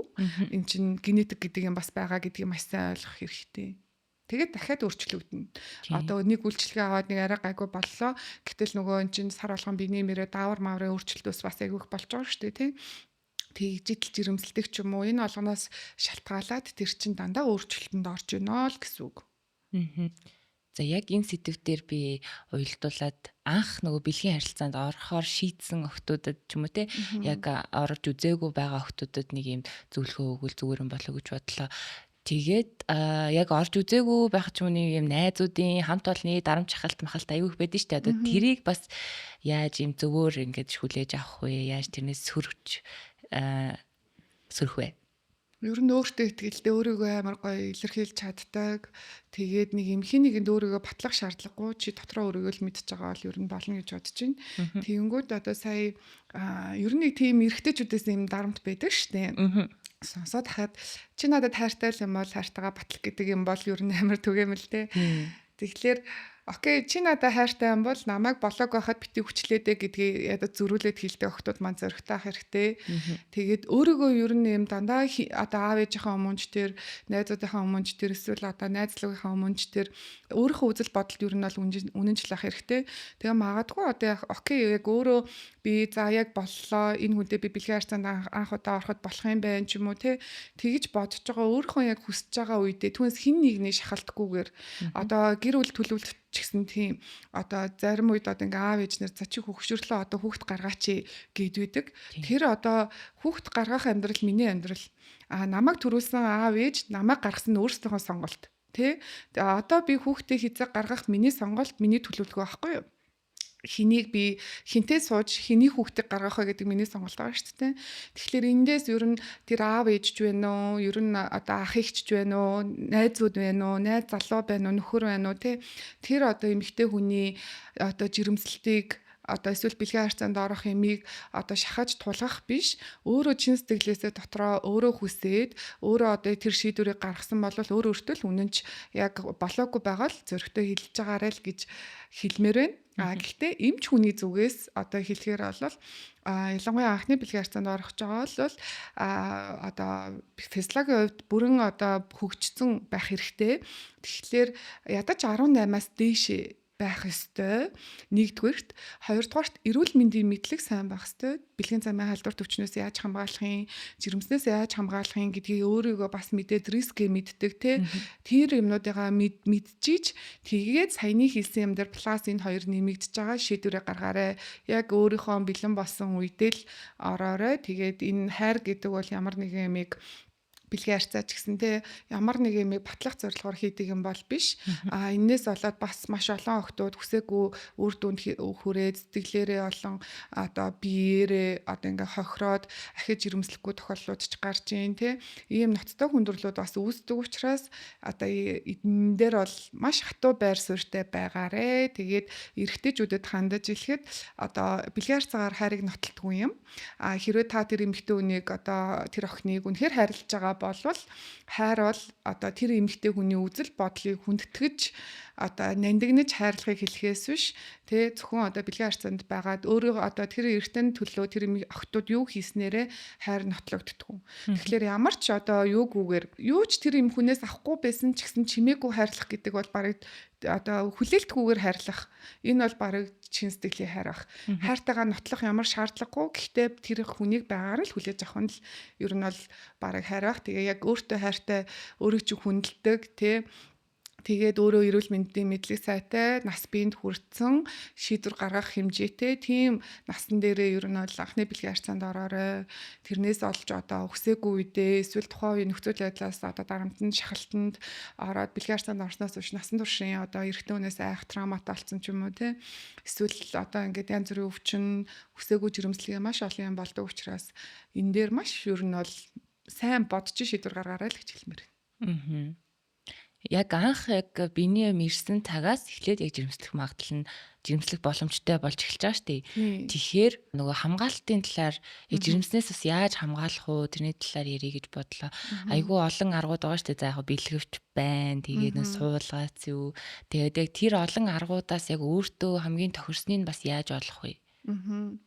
За чи тэгвэл 18 настай одоо дүүдээ анх одоо бэлгийн харьцаанд ороод ер нь хамгаалах юм асуул чи ялийн зөвлөх вэ? Би төгөрөд бэлгэвчл зөвлөнө. За би ч гэсэн. Ер нь бол яг хэрэг жоохон хөвгтүүд байгаа тохиолдолд сая одоо анхны бэлгийн харьцааны талаар ярьсных тэр үед ч гэсэн жирэмсэн болох боломжтой байдаг. Яагаад тэгэхээр нөгөө биений мэрснээс жоохон хойшоо ер нь бол жоохон юм алдагддаг шүү дээ. Яг доктортой ингээ ирдгүү. Тэр хугацаанд алдагдчихад хизээч жирэмсэн болох боломжтой байгаа. Заримдаа хөвгтүүд яг биений юм дуусаад дуусаад бэлгийн харьцаанд орвол жирэмсэн болохгүй гэдэг логик бол зөв. Гэхдээ тэр охтуудыг яг докторжаагүй байгаа. янз янз ирж байгаа. Тэгэхээр өндгөөс чи яг хизээ хагарж байгаа нь яг тоочны тодорхой бол биш. Зүгээр баримжаа хоног л гараад байгаа. Тэгэхээр одоо биений ямаа дуусаад бэлгийн харьцаанд анх удаа орсон чинь жирэмсэн болсон тохиолдол ч гэсэн над дээр ер нь бол 2 3 удаа ирж исэн. Ээж нь дагуулад ирж байгаа. Одоо яг л нэг л удаа орсон. Тэгээл жирэмсэлчлээ гэдэг. Тэгэхээр хизээч жирэмсэн болох боломжтой. Тэгэхээр ийм залуу насны охтуудад бол хамгийн одоо гол одоо заав зөвлөмөр байгаа хамгаалалт бол бэлгэвч. Бэлгэвч нэгдүгээрт одоо жирэмсэн болохоос хамгаалж байгаа. Хоёрдугаарт бэлгийн замын халдварт өвчнөөс хамгаалдаг. Тэгэхээр нөгөө бусад жирэмсээс хамгаалах юмнууд бол хизээж бэлгийн замын халдварт өвчнөөс хамгаалдаг нэг ч юм байхгүй. Тэгэхээр бэлгэвч бол одоо ганц л яг ийм супер давуу тал нь бол энэ. Тэгээ хизээж хаанч одоо тэрийг ингээд хэрэглэх боломжтой байгаа дээ тий. Гэтэл одоо нөгөө мад дотор тавьдаг охтуудад зориулсан түрүүг охтууд зориулсан ерөндөг гэж байгаа. Тэгээ ерөндөг чинь маш олон хэлбэр хэмжээтэй. Тэгэнгүүт нөгөө түрүүний яриадсан умаа жижигэн байдаг гэсэн шүү дээ. Тэгэхээр тэрний хэмжээнд нь тааруулаад биений өмнө хэр их бага хэмжээтэд нь тохируулаад ерөндөгөө бид нар тэр олон төрлөөсөө сонгодог. Булганы суулгац гэж байдаг. Тэгэхээр одоо булганы арьсныхаа доор нэг гадны жижиг имплант оруулна гэсэн. Тэгээд тэрүүгээр өндөвчний үйл ажиллагаа дарангуулад ингээд жирэмслүүлэхээс байж болж гин. Эсвэл одоо жирэмсээс хамгаалах одоо нөгөө тоотой юм гэж хүмүүс ярьдаг. Өдөр болгон уудаг тоотой юмнууд байдаг. Тийм юмнууд бас байж болж гин. Гэхдээ сая нөгөө хүн болгоны одоо анатомийн бүтцэн нэгдүгээрт өөр байгаа. Дээр нь эхо тархлаар янз бүрийн одоо асуудал байна уу? Тэгээд өөрийнх нь яаж ирдэг гэдэг юм юмнуудтай уялдуулж иж одоо тухайн хүнд тохирох жирэмээс хамгаалах юмыг нь хэрэглүүлнэ. Түүнээс биш одоо хоёулаа найз байгаад одоо би даавар юм уугаад хамгаалахлаар надад ахтайхан байдаг гэж болно. Гэхдээ тэр нь чамд рисктэй ч үж магадгүй.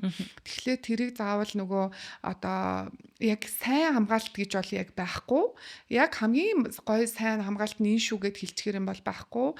Эсвэл одоо нэг юм үнийн хувьд үнэтэй байхлаараа бас сайн гэсэн үг биш. Тэгэхээр яг тэр тухайн хүний физиологид нь тохирсон, биед нь тохирсон хамгаалтын хэрэгслийг дээр нь одоо тэр хамгаалах байгаа хугацаа нь хэр удаан юм. 1 жил хамгаалах байгаа мó 5 жил 10 жил хамгаалах байгаа мó гэдгээс шалтгаалаад одоо эмчтэйгээ зөвлөлтөө сонгосон нь илүү зөв болно.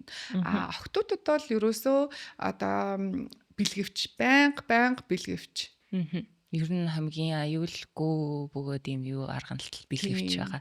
Зарим хүмүүс ч нэг спираль таарахгүй байх ч юм уу тиймэрхүү тохиолдлууд бас зөндөө байдаг шүү дээ тий.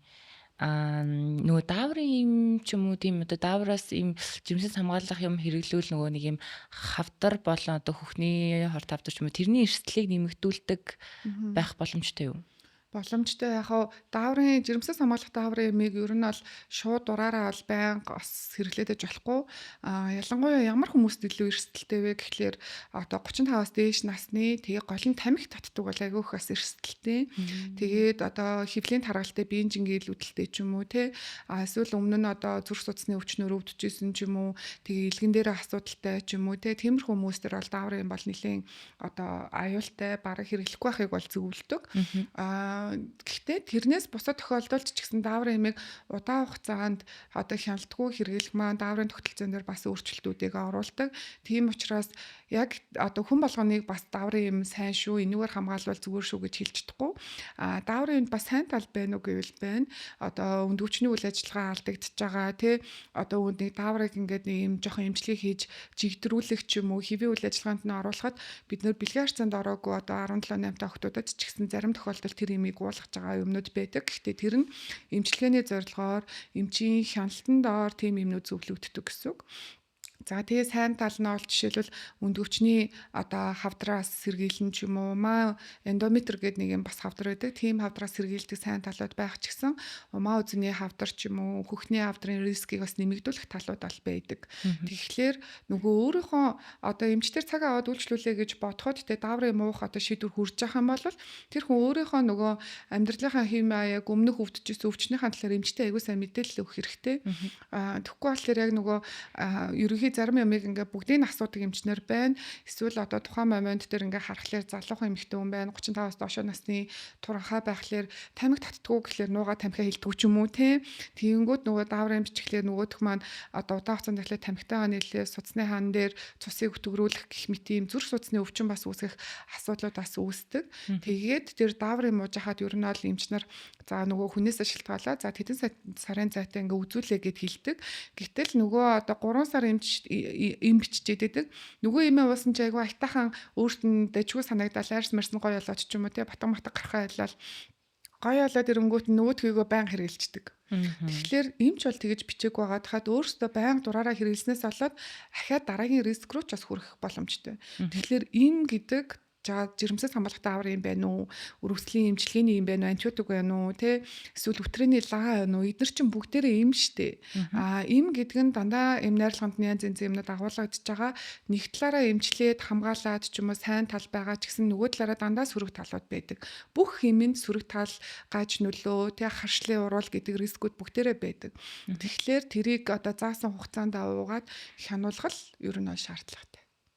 Охтууд бас нөгөө нэг арьсан дээр нь юм гараад янгууд эмчнэр даавар юм зөвлөд идэв штэ ингэ жирэмс хамгаалах юм уугаад яачгаа гэ тэр яг хэр аюулгүй байт юм болоо ингээд хүмүүс бас жоохон юм гараал эхлэхээр за жоохон ингээд арьсан юм ухаалчлаа ингэ чи даа гэд тэр одоо сая ер нь л тайлбарчлаа л та. Тийм. Яг нөгөө угаасаа одоо биений эмний нөгөө мөчлөгийн дундуур тэ нөгөө 21-аас 35 хоногийн дундуур угаасаа дааврын хамааралтайгаар одоо тослогжилт ихсдэг үеуд байдаг байхгүй. Тэгэхээр тослогжилт маань нөгөө арьсны Т-зон эсвэл одоо хөхний цээжний голын эсгүүдээр нурууны голын эсгээр ч юм уу угаасаа тос ихээр ялгардаг үеуд гэж байдаг. Тэр үеийн арьсны арчилгаа бас маш чухал тэ хит их зузаан бодоо тэрийгэ буруу дутуу арилгах ч гэдэм үү тэ идж байгаа хоол хүнс ходоод чи ямар вэ гэл амар олон юмнаас болоо батг усж байгаа шүү дээ. Тэгэхээр тэрийг бол ганцхан эмэгтэйчүүдийн эмч үзээд батгшлтыг шийдэхгүй энэ нь одоо арьсны бас мэрэгжлийн эмч бас шаардлагатай. Тэгээ энэ хоёр эмчийн одоо зөвлөгөөнд дунд яг зөв эмчилгээг олж аавна. Гэтэл тэндээс гадна хоол боловсруулах систем одоо гизний гөрүүлзэх хөдөлгөөн ч юм амьдралын чих юм аяг гэднээс айгүй чухал. Байнга одоо хөлөрдөг ажил хийдэг эсвэл фитнес жимд явдаг. Тэгсээр нэ одоо заримдаа усанд орохгүй гарчдаг эсвэл нөгөө одоо жимнийхээ хувцаа угаахгүй ингээ буцаа хэрэглээд тахлаар нөгөөх маань бактерийн халдвар оруулаад идэх ч юм уу. Ер нь тэгэхээр айгүй олон төрлийн юмнууд байдаг. Тэгэхээр хамгийн эхлээд хандах хэвээр хоёр эмчийн арьс эмэгтэйчүүд хоёр. Дараа нь тэн дээр ингээд бас нэг олигтой шалтгаан олдохгүй байвал дотрын эмч буюу хоол боловсруулахын эмч бас энэ дээр нөгөө хеликобактер гэлтэй тэг өрөвслийн юм асуудлуудыг энэ гурван юмар ер нь арай илүү цогц мэдэх боломжтой. Тэгэхээр замбраагүй одоо ингээл жоохон бата гараад ирэхлээр даавар юм уугаад байх нь яг уу гаднаас нөгөө амаараа нэмэлт даавар уучж байгаа учраас харцангуй нэг юм сайжрах үр дүн эсэг хугацаанд өхөөгөө үл үгэн. Гэхдээ бүх хүн тэгж өгөхгүй. Гэхдээ энэ нөгөө ямар ч шалтгаан олоогүйгээр л зүгээр л ийм шинж тэмдгийг харагдаж байгаа ботхыг нэг төр зур арилгаад яваад байгаа арга. Гэтэл магадгүй түрүү хэлээдсэн нөгөө илгэн дээр умаа үзүүн дээр ч юм ямар нэгэн асуудал байсан чинь батгаа бодоол юм угаалсан чинь тэрнээсээ болоод хожим хойно одоо хавдар ус хүртэл эрсдэл үүсэх боломжтой гэсэн үг. Энэ дээр бас нөгөө 72 цагийн юмын талаар ярихгүй болохгүй байх гэж бодож байна. Тэр бас амар замбраагүй хэрэгэлдэг юм шиг санагддаг. Хүмүүс яг нөгөө нэг энгийн юм сараар уудаг дааврын юм шиг бодоод тэгэл харилцаанд орчвол юм замбраагүй. За өнөөдөр ингээд уучи тэгээд уучи гэдэг тохиолдлууд бас зөндөө сонсч ийсэн, харж ийсэн. Тэрэн дээр эмч хүний өнцгөөс өгөх зөвлөгөө 72 цагийн эмч нь өөрөө даавар юм штэ тий. Бид нар нөгөө одоо 21 хоногтой ч юм уу 28 хоногтой тоотой эмч нь өдөр болгон ууж байгаа. Тэг тогтмол цагтаа тэг ууж байгаа том маань багаар ууж байгаа. Гэтэл 72 цагийн эмч нь одоо маш хүчтэй өндөр тунтай даавар биендээ гинт уулаа штэ. Тэнгүүт бидний өнчин тайрах бамбаа уулчрахаа өндгөвч гээд эдгээр чи юм дааврын солилцоо оолж бидний биений эмийг ирүүлээд байгаа. Гэтэл нэг юм даавар ингээд хэвийн сахан ажиллаа хийгээ явж хахад нь гинт гаднаас нэг юм өндөр даавар орж ирээд ч юм уу тий гадны даавар орж ирээд ер нь юм биеийг ингээд юм бомб тесэлж байгаа юм шиг ер нь бол болгоно. Тэгэхээр нөгөө бие чинь ингээ паникнд орох байхгүй юу? Нөгөө даавар очиж хүүе юу болчихоо яаж ажиллах вэ гэд. Тэгэхээр тэрнээс болоод мөчлөггүй цус алдааны шууд эмээ ууснаас хойш гинт цус гараад тогтгоо болчих магадгүй. Эсвэл дараагийн хэвийн ирэх хэвээр биений эмч нь одоо хугацаанд зөв ирэхгүй байх боломжтой тий. Тэгэхээр ерөөсөө биеигээ ер нь бол хорлож байгаа л юм. Би рүүгээ одоо байнга атак явуулаад ин гэсэн үг. Бомб төслээд энэ биенд үе үе. Тэгэхээр би чи өөрөө дараагийн үе хэвийн үйл ажиллагаанд тоглолтоод яаж ажиллахаа мэдхээ байснаас болоод асуудлууд үүснэ. Тийм болохоор ер нь бол одоо өөрийгөө хайрлаж байгаа эмэгтэй хүн бол тэгээ эрүүл мэндийн мэдлэг одоо сайтай болвол 72 цагийн эмийг бол ер нь бол аль болох уухгүй байхыг хичээх хэрэгтэй. Хамгаалах түрүүн зөндөө арга байна гэдээ ярьсан шүү дээ. Тэгэхээр үнэхээр хамгаалмаар байгаа л яг надад юу тохиорох юм яах юм гэдгээ сайхан ярилцаад ингээд дараагийн аргууд нь ингээд бэлэн байхад одоо тэр одоо 72 цагийн юм уу өөрийгөө ер нь бол байнга тийм байдалд оруулж хорлоод байх юм бол энэ асуудлуудыг илүү их гүнзгийрүүлнэ. Дээр нь 72 цагийн юм маань одоо шууд 100% бас жирэмснээс хамгаалаад байгаа арга биш. Заримдаа одоо ингээл 72 цагийн юм ууцсан гэсэн чи биений мэрдгүүгээ яхаа тарсан чинь жирэмсэн болсон тохиолдлууд байгаа. Тийм учраас баталгаатай найдвартай өөрт тохирох жирэмсээс хамгаалах аргаа сонгож мэдэх хэрэгтэй л гэж хэлмээр байна. Бэлгийн харилцаанд яг хоёулаа сая ингээ хамгаалтуудын талаар ярьлаа. Тэгээд цаашаа жоохон бас бэлгийн харилцаа энэ талаар ярих гэж бодлоо л доо. Их орхон ингээд өтрийг сулруулдаг эсвэл бүр огт ингээд ямарч бэлгийн харилцаагүй хамтрагчгүй байвал өтрийг сулардаг гэнтергээд яг тэрний яг аль нь буруу зөв гэсэн ойлголт байд юм болов. Өтрөө бол өөрөө юм булчинлаг хэрэгтэй байгаа байхгүй. Тэгэхээр булчинлаг хэрэгтэн чинь одоо их шаардлагатай тохиолдолдоо бэлгээрсэнд ороход сунаад булчин учраас буцаад хэвийн агшина. Тэгэхээр ер нь бол одоо олоуда бэлгийн харьцаанд ороод тахлаар ч юм уу тэр ингээд юм сунж том болно гэсэн ойлголт бол байхгүй. Эсвэл бэлгийн харьцаанд орохгүй байхлаа заримдаа одоо жишээлбэл нэг 30 настай ирнэ бэлгийн харьцаанд орж үзээгүй эмэгтэйчүүд бас байдаг. Тэгэнгүүт тэр эмэгтэйчүүд манай найзууд одоо наадах чинь бүр одоо шохоожоод бүр болохоо байлаа бэлгийн харьцаанд орж болохгүй болчдгоо гэж хилээд байна. Яад юм бэ юм чигээд иртээ. Тэгэхээр тэр бол тийм байхгүй ангай эсэд нар шохоожно гэж байхгүй өөрөө зүсэн хангамжтай өтрээ тэнд шохоожоод юм улам нарийсаад юм өсвөл сулраад ингэж бол байхгүй. Тэгэхээр өтрээгээр эмэгтэй хүмүүс одоо төрөөд байна шүү дээ. Тэгэхээр тэр хүүхдийн толгой гараад буцаад одоо ингээ агшаад байж чинь тийм том хэмжээнд хүртэл сунаад агших боломжтой тийм эргэтэн. Тэгэхээр тэр нөгөө бэлгийн харьцаа олон удаа ч юм уу цөөн удаа байхлаар сулран эсвэл жижигсэн гэдэг ойлголт бол байхгүй. Харин эсэргээрээ одоо огт дасгал хөдөлгөөн хийдгүү ч юм уу те эсвэл айгүй хоолны дэглэн бариад биеийн огцом хасж байгаа булчингийн масаа алдчихж байгаа те эсвэл одоо янз бүрийн булчингийн суур өвчнөд тийм тохиолдолд бол бэлгийн харьцаанд орсон ороогүйгээр хүтрээс сулрах бас боломжууд байгаа. Бас нэг юм сони юм ярихад нөгөө хөвлийн корсоидыг ялангуяа юм чанга корсоидуудыг жим хийдэг хүмүүс байнга удаан хугацаагаар тогтмол зүгээд ахлаар одоо тэр нэг юм гаднаас нь механикаар ингээ шахаад нь штэ. Тэр шахаж байгаа юм дотор ч хүний одоо эргэтнүүд байгаа штэ. Олон ингээ урт гидснүүд, умаа өндгөвч ингээл давсаг мавсаг гэд бүгдээрээ байна. Гэтэл тэрийг энд нь ингээ шахчихлаар энэ дотор байсан юмнууд хайчих бай. Нэг бол жоохон дээшээ шахагдана. Дээшээ шахагдлаар өрцөө ингээ шахаад ирэхлээр нэг юм гүнзгий амьсгал авч болохгүй тухгүй болоод эхэлнэ. Тэгэхээр жоохон доошлуулна. Тэгэхээр нөгөө нэг шахагдчихж байгаа юмнууд чинь бүгдээрээ доошоо ингээд энэ дотор байсан юмнууд бүгдээрээ доошоо шахагдаад байгаа байхгүй юу? Тэгэхээр тэрнээс болоод магадгүй давсагны унжаалт, умаа унжаалт, өтрээс сулрах хүртэл асуудлууд үүсэж болно. Тэгэхээр нөгөө амьдралын ер нь өөрөө энэ өтрөө өөрөө болчих учраас амьдралын циклээ бид нар зөв байлгах хэрэгтэй. Одоо байнгын дасгал хөдөлгөөн гэдэг имийг бол угаасаа байнга хийж ивэл зүгээр өтрийн кеглийн дасгалч гэсэн байнга хийж ивэл зүгээр дасгал бол хизээж биднэрт хизээд одоо муу үр дагавар авчирна гэж бол байхгүй тий. Тэгэхээр дасгал сайн хийх хэрэгтэй. Булчингийн масаа алдахгүй зөв хооллож авах хэрэгтэй. Түүнээс биш одоо ингээд шинэ жил боллоо гингүүд огцом бүр юу ч итгэе болол хүмүүстэй амар ингээд хоолоо хасаал тэр маань нөгөө булчин бие маань өөрөө тижээлээ алдаад масаа алдаад өтрөөс сулрах бас шалтгаанууд болно. Түүнээс биш бэлгийн харилцаанд олон удаа орсон, цөөх удаа орсон гэдэг маань сулрах, чангарах, агшаах ч юм уу шохоожох гэсэн юм бол юу ч үүсэхгүй. За төрхөөс өмнө одоо та сая төрөөд ингээд өтрөө чи ингээд сунж агштай гэрхтээ ингээд тэгж байгаа штеп.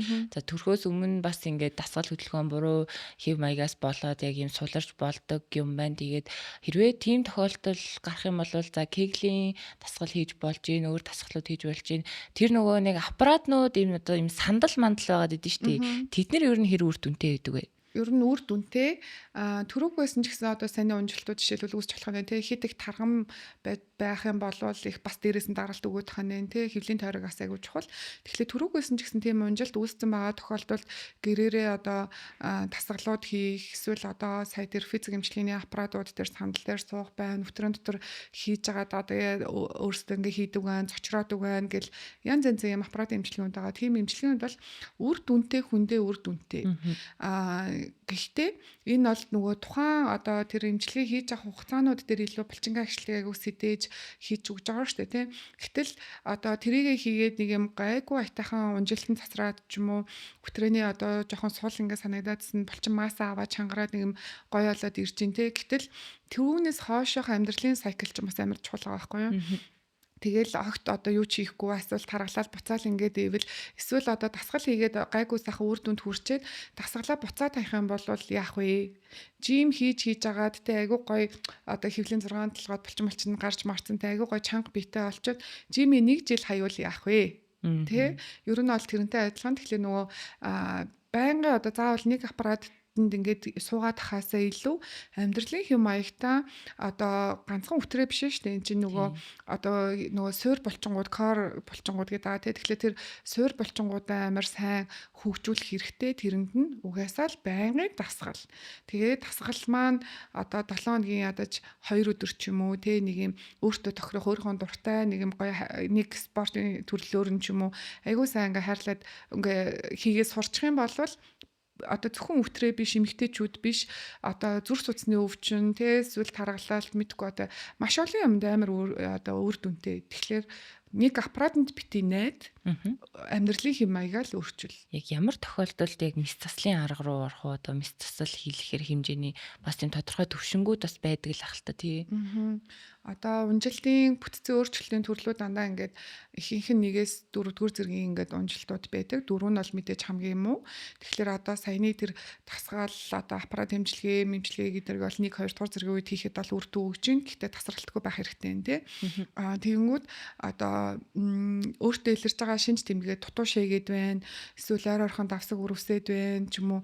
Тэрийг ингээд юм буруу зүрх ойлголтоос болоод өөрийнхөө давсгийн унжилтыг мэдэхгүй явсаар удаан хугацаанд олон жил болоод тэгээ нөгөө шүн босоод шээдэг болоод ч юм ойр ойрхон шээгээд болохоо болоод эсвэл одоо ингээл таниаж найтаахт ингээл нэг сакс тоглоог өглөршөөс нь алдаад ч юм уу тийм үед эсвэл одоо ингээд давсаг чинэрчээд ингээ 0 руу явж байхдаа шээсээ барьж чадахгүй алдаад ч юм уу тиймэрхүү ингээд нэлээд хүндрээд ирэхлээрээ ер нь бол яг ингээ эмчэд ханддаг байхгүй. Тэгэнгүүт нөгөө хүмүүс бас эмч гэдэг нь одоо эмэгтэйчүүдийн эмчийнхаа яг ямар төрөл байханаас амар өөр. Одоо жишээлбэл эмэгтэйчүүдийн эмч охтын эмч гэж байна тий. Эсвэл цэвэршилтийн эмч гэж байна. Эмэгтэйчүүдийн хавдрын эмч гэж байна тий. Эмэгтэйчүүдийн дотоод шүүрэл нөгөө дааврыг чинь илүү наривчил судалдаг эмчнэр гэж байна. Эмэгтэйчүүдийн мэсцлийн эмч гэж байна. Нөхөн сэргийхин эмч гэж байна гэд ингээ дотроо тэр эмчнэр чи айгүй олон нарийн мэрэгчлэр ахаад сурдаг байхгүй. Тэгэхээр яг өөрийнхөө нөгөө чиглэлийнхаа эмч дээрээ олж уулзах зүгээр зарим хүмүүс болохоор би одоо ингэ зөндөө эмнэлэгт үзүүлж ирсээр нэ миний энэ унжилтыг юм уу эсвэл энэ процессыг ингэж юусоо тайлбарлаж хэлж байгаагүй. Тэгэхээр яг эмчигээ зөв олж сонгож очих нь тань одоо үйлчлүүлэгч үүрэг гэх юм уу. Тэгвэл арай сайн мэдээлэл зөв оновчтой мэдээлэл сайн авна. Тэгээд нэгэнт одоо нөгөө унжилт маань 3 4-р зэрэгт ороод ирсэн бахад бид нар одоо гэрээр нь тасгал одоо хийгээд ир гэсэн аппарат эмчилгээ хийсэн ч унжил тийм өндөр түвшинд хүндэрсэн ирсэн байхдаа үр дүнгүй болдог. Тэгэхээр тэр маань мэсцэл эмчилгээ болдог гэсэн. Мэсцлаар одоо анатомийн бүтцийг нь одоо төрөг өмнөх үе рүү нөхөн сэргээж тэр эмэгтэй хүний амьдралд очроод байгаа одоо шээсний ч юм уу бэлгийн амьдралын ч юм уу өтгөн ялгаруулах те эсвэл нөгөө урвслын процессын юмнуудыг нь одоо эмчлэх сайжруулах зорилгоор ер нь бол тийм эмчилгээний мэсцлийн эмчилгээнүүд бас хийгддэг. Тэгэхээр хүн болгонд бол хийдэггүй. Хүндрээд нэгэнт ирсэн хүн байвал бол заавал одоо мэсцэл болох тохиолдлууд байдаг. Эмэгтэйчүүдийн эмнэлэгт үзүүлээрээ, тогтмол үзүүлээрээ гэдэг мөртлөө яг ямар хаана үзүүлэхээ мэдтгүү. Тэгэхээр яг өөрийнхөө шинж тэмдгийг мэдээд тэгээд яг тохирсон эмчээ хайжиж үзүүлэх хэрэгтэй юм байна. Эсвэл зүгээр яг эмчэд ингээ үзүүлчлээ те. Тэгэнгүүт их барах эмэгтэйчүүдийн эмчнэр бол чиглэлээ өөрсдөө бас мэдж байгаа ойлгож байгаа. Тэгэнгүүт нөгөө хүнд маань одоо дааврын маш олон асуудал ингээд тулгарсан бодис солилцооны хам шинж буюу одоо бамбаан дааврын асуудалтай, төвчний үйл ажиллагаа дааврын асуудалтай өнчин тархин дээр бас ингээ асуудал ингээ үүссэн байх юм бол эмчээсээ асуух хэрэгтэй. Би одоо тэгвэл энэ чиглэлийн нарийн мэргэсэн эмч имлэг байна уу гэд тэгэхээр тийм усын чимлэгт байдаг, хувийн чимлэгт байдаг, тэг өргөдлийн чимлэг гэд ингээ тусдаа чиглэлүүдээ тэгвэл үзүүлсэн эмчээсээ за одоо миний энэ асуудлыг илүү одоо нарийн төвшнөөр одоо судалсан энэ чиглэлээр сурсан танд санал болгох эмч байна уу? Санал болгох эмнэлэг байна уу гэж асуух юм бол бас тэр эмч чинь бас танд мэдээлэл өгнө. Түүнээс биш одоо нөгөө эн чин бага насны охтоос ахуулаад цэвэршиг хүртэл ингээ маш олон амьдралын жамын бүх юмыг нэг эмч бүгдийг мэднэ гэсэн одоо бүгдийн тултал мэднэ гэсэн үг бол байхгүй. Тэгэхээр яг одоо эмчээсээ асуувал бараг илүү оновчтой ч болж магадгүй өөрсдөө судалснаас илүү тий. Сая нөгөө нэг яг зайлшгүй шаардлагатай мэдсэлийн талаар ярьсан юм чи хоёлаа нөгөө гоо сайхны мэдсэлийн талаас нь бас ярих гэж бодож ин л та. Одоо уруул хагалгаа гэдэг лээ. Бэлгийн баг уруул багасгах. Уруул багасгах тийм бэлгийн баг уруул багасгах гэдэргээд яг за тэр хүн хүсээд ч бай тэ ямар нэгэн шалтгааны улмаас тийм хаалгаанд орлоо тэгээд тэр нь харин дараад нэм дур тавилтанд ч юм уу ямар нэгэн байдлаар ингээд сөрөг нөлөө ямар нэг өөрчлөлт байдаг уу? Энийг нөгөө хүмүүс амирх бас буруу бичээддэг. Хилүүгээ тариулах гэсэн, хилүүгээ багасгах гэсэн ингээд нэг юм Facebook дээр зэн групп явагддаг шүү дээ. Тэннэр харахаар хилүү илүүгээ яриаддаг. Хилүү бол октоосо биш. Бэлгийн харьцаанд нөгөө мэдрэмж таашаал өгж байгаа хэсэг маань хилүү. Тэгэнгүүт нөгөө хэмжээ нь урт том хувц мувцсан дүрэгтэй тухгүй өрөвсөд те эсвэл одоо ингээд зовирлаад байдаг юм маань бэлгийн баг уруул гэдэг юм арьс үүдэг. Тэгэхээр тэр арьс маань өөрөө ямар өргөхтэй вэ гэхлээр өвтрээний амсрах хэсгийг хааж өгдөг юм арьсны хаалга гэх юм уу? Ил харагдаж байгаа нөгөө арьс тий. Тэгэнгүүт нөгөө өвтрээний амсар гэд нөх байгаа шүү дээ. Тэрний хоёр талаас ингээ хааж өгөх ёстой гэсэн. Тэгэнгүүт тэр маань заавал урт байхлаарэ сайн гэсэн үг биш. Гэхдээ урт байлаа гэд өвчин гэсэн үг биш тий. Тэр нь одоо спортоор хичээлэхэд эсвэл одоо өндөр судалтай өмд өмсгөж ч юм уу завиртай байх юм бол эсвэл байнга өргөдөөд шархлаад байдаг хүмүүс байна. Эсвэл заримдаа нөгөө шээхэд нөгөө хүтрээний амсар, шээсний сүүний амсрыг маа нөгөө уруул маань ингээ арьс маань таглаж байгаа байхгүй юу? Эхлээ шээсэнд буруу гараад ах, шээсэндээ түлэгдээд ингээд асуудал үүсээд байдаг ч тохиолдлууд байдаг. Тэр тохиолдолд бол тэр бага уруулыг бол багасгаж болно. Тэгэхээр бага уруул маань өөрөө мэдрэмж дур тавилтыг хариуцдаг хэсэг биш. Тэр маань дээр хилүү гэдэг өөр тустай юм байгаа. Тэгэхээр бага уруулыг багасгах месажлбар хийлгэж болно. Хийхдээ гол нь тэр нөгөө мэдслийн техникийн зөв эзэмсэн тэр мэдрэлжүүлэлтийн ямаа сайн мэддэг одоо эмчээр хийлгэх хэрэгтэй. Дээр нь одоо мэдсэл сайхан амжилттай боллоо. Гэхдээ мэдсэл дээр одоо нэг юм оёдл тавиад ч юм уу те юм давхраа шиг процесс хийж ингээл ойлгочод болно. Тэгэнгүүт тэр процесс чи оёдолтой байгаа тэр өрөвсөх магадaltaй, хавдах магадaltaй, цус гарах магадaltaй, оёдлон задрах магадaltaй. Тэгэхээр тэрийг одоо хийлгэхээс өмнө тэр эмэгтэй маань одоо би ямар гам дэглэм барих юм гэдэг юмнуудыг айгүй сайн одоо нэгдүгээр төлөвлөх хэрэгтэй. Хоёрдугаарт үзүүлж хянуулаад эмчийнхаа үгэнд айгүй сайн зөвлөмжийн сайн хэрэгжүүлэх хэрэгтэй. Тэгэхгүй одоо угаасаа ингээд ер нь бол айгүй хавдах дуртай байхгүй тэр хэсэгт маань тусан гамчих байгаа учраас тэгэхээр ингээд хавдан шүү хавдахлаар хүйтэнжийн 50 хавангаа ингэнэ гэдэг юм зөвлөмж өглөө тэрийг хэрэгжүүлэхгүй ч юм уу ингээд байгаад ирэх юм бол нөгөө оёдлон задарна. Оёдол задрах юм бол цус гараад өрөвсөн, дээр нь харагдах үзүмж маань онцгүй болно ч юм уу тийм тохиолдлууд байдаг учраас энэ бол одоо ганцхан шууд 100% нэг эмчтэй холбоотой юм биш. Мэдсэл гэдэг чинь мэдсэл амжилттай болчлоо гэж бодоход мэдслийн дараах идэгрэх процесс тухайн хүний арчилгаанаас айгүй хэм шалтгаална. Гам дэглэмд арчилгаа дараа нь тухайн хувь хүний онцлог гэж байна. Зарим хүмүүс одоо ингээд жишээлбэл арьсан дээрээ нөгөө айгүй хэм нөгөө сорвын юм зузаан тоом болж идэгдэг хүмүүс байна тий. Тэгэхээр тэр бас юм онцлогийн юмнууд бас байдаг. Тэгэхээр ийм гурван хүчин зүйлээ шалтгаалж иж тэр юм хагалгаан амжилттай болдог. Тэгэхээр тэрийг хийдэг одоо эмнэлгүүд бол ер нь сүүлийн үед бол арай ихсэн. Гэхдээ одоо арай олон жилийн туршлагатай ч юм уу олон кейс хийсэн тэгээ яг эмэгтэйчүүдийн мэдслийн эмч ер нь бол хийх хэрэгтэй. Гэтэл одоо сүүлийн үед харахад бол одоо арьсны ч юм уу одоо хөхний хаалгаа хийдэг эмчнэр хүртэл одоо энэ мэдслийг ингээ хийж байгаа тохиолдлууд бас ажиглагддаг. Тэгэхээр нарийн мэрэгжил гэдэг бол энэ талынхаа ямиг бусад эмчнараас арай илүү мэдэх эмчийг сонгож хэлэх хэрэгтэй л гэж бодож байна. би бас нэг кейс сонсч ирсэн юм эмэгтэйчүүдийн эмнэлэгт үзүүлэхээр зүгээр яг асуудлыг нэмжлэхгүй зүгээр ингээд чи ингээд засуулчвал зүгээр юм шүү, ингээд яачвал зүгээр юм шүү гэд зүгээр яг бизнес жоохон болцсон юм бас ажиглагдаад байсан гэд тэр тал дээр та юу гэж бодож байна? Яг хөө тэгээд эмч болгоо мэдгүй зарим эмчнэр сайнаар бодоод те одоо нэг юм бэлгийн уруул нь жоохон одоо хит их том зовирох магадaltaй харагдахлаар нь одоо зүгээр тэр эмэгтэй хүнд аягүй гой зөвлөгөө өгөх гэж тэгээ хэлсэн байж магадгүй. Эсвэл үнэхээр бизнесийн санаатай ч үуж магадгүй. Тэгвэл одоо ер нь бол миний тухайд би яадаг вэ гэхэлэр эхлээд угаасаа үйлчлүүлэгч орж ирэхлээр за юу хүсэж байгаа яг ямар асуудал байгаа надаас яг юу хүсэж байгаа юм бэ гэдгийг ингээд эхлээ мэдэж аваад зовир мовируудыг тэмдэглэл чинь. Тэгэхээр тэрэнд нь таарсан зөвлөгөөг нь үзлэгийг нь хийдэг. Хэрвээ ноцтой одоо асуудал байх юм бол за ийм асуудал шүү гэдгийг бол хэлдэг. Тэгээд үнэхээр одоо жишээлбэл уруул маань надад ингээд эдгаа гэдэх юм бол за энэ уруулыг ингүүл зүгээр юм байна гэд хэлнэ. Гэтэл одоо уруулан дээр ямар ч комент өөрсдөө хэлэхгүй те асуудал үүсдэг зовирын талаар юм ярихгүй бол тэгэл чимээг л өнгөрдөв. Тэгэхээр эн чинь нэг юм гоо сайхны хэмжүүр гэж байхгүй хүн болгон адилхан юм бэлгийн уруултай байх албагүй те. Тэгэхээр ер нь эмчтэй анханасаа өөрийнхөө юу хүсэж байгаа ямар асуудал байгаагаа анханасаа зөв ойлгуулах хэрэгтэй.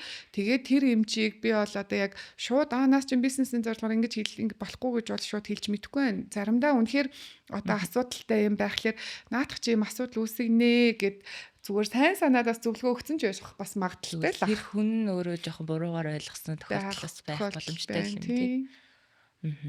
Түрүүн хоёлаа нөгөө жирэмстээс хамгаалах аргуудын талаар ярьснаас яг жирэмсэн болоход яг юу бэлтэх ёстой вэ гэдгийг нэг яриаггүй мэн. Тэгээ тэрийг хоёлаа нэг юм товчхон ярьчвал зүгээр юм болоо.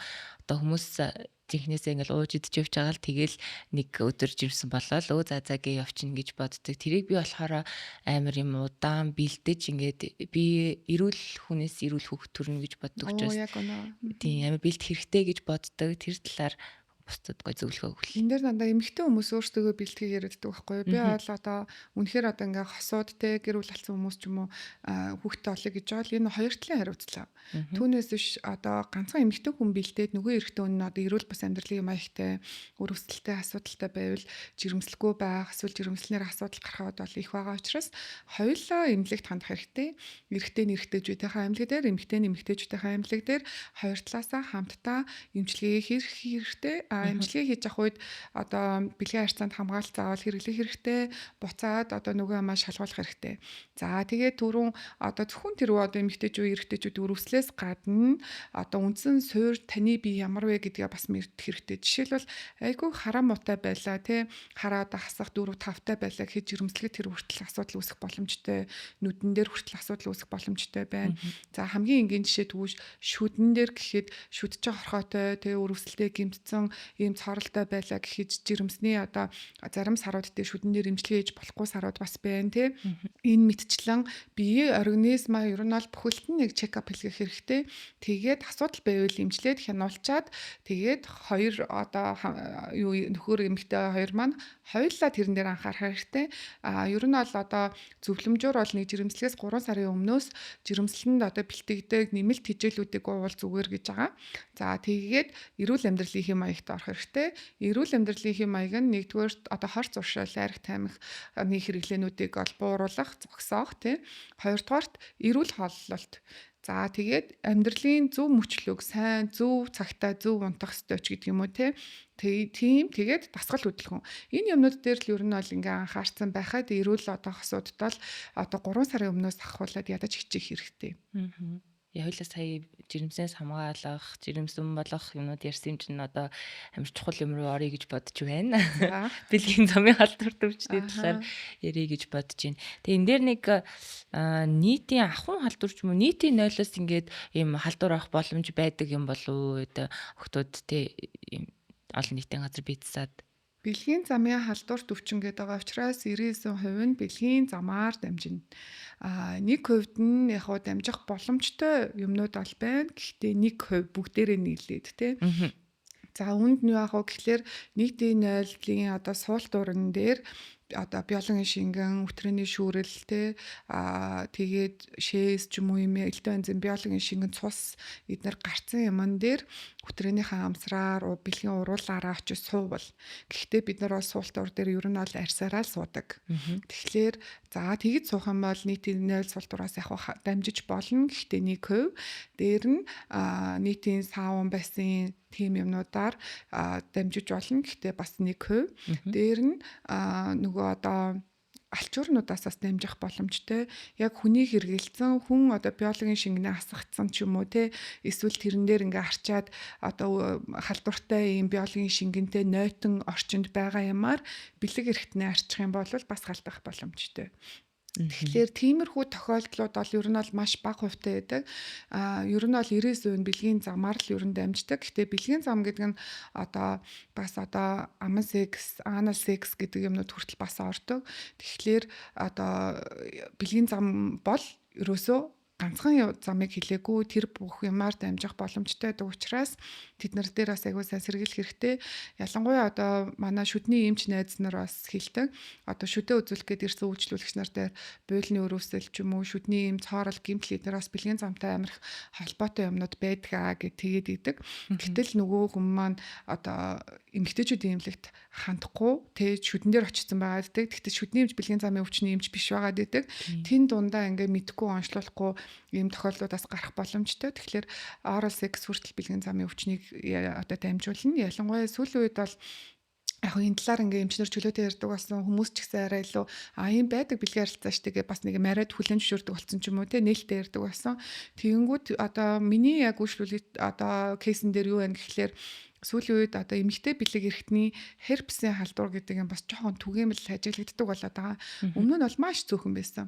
Одоо болохоор бэлэг эрхтэн дээр нь цэврүүд янз янзын тууралтууд гарах, захтнаа хорсох, эргэнэх гэдэг ийм одоо хомхон халдвар гэсэн үг шүү дээ. Херпес гэдэг маань. Тэгэхээр энэ нь одоо нэгдүгээр хэв шинжин уруул ам дээр гардаг бол хоёрдугаар хэв шинжин бэлэг эрхтэн дээр гардаг. Тэгэхээр тийм бэлгийн хомхоо гэдэг юмнууд бас түгээмэл болсон ажиглагдаж байгаа. Тэгэхээр энэ дээр нөгөө амны эрүүл ах уу, эрэгтэй эмэгтэй хүмүүсийн бэлэг эрхтний эрүүл ах уу гэдэг юмнууд ер нь бол бас аягүй хуйлдаатай байгаа. Тэгээ бүр цаашлах юм бол одоо хотоодоо дурандуулахдаа шулуун гэц хүртэл айлуулах дурандуулж чах хэрэгтэй бас тэгвэл шулуун гэцэн дээрээс янз янзын ургацаа гэд нар тохиолддог. Тэр маань одоо аналаар бэлгийн харьцаанд орсонтой холбоотой байж болно тий мөн одоо нөгөө хавдар үүсгэдэг хөхөнцөр вирус гэдэг байгаа шүү дээ HPV гэдэг. Тэр хөхөнцөр вирусын шалтгаантай одоо шулуун гэцний хавдараас үүсэх боломжтой байдаг.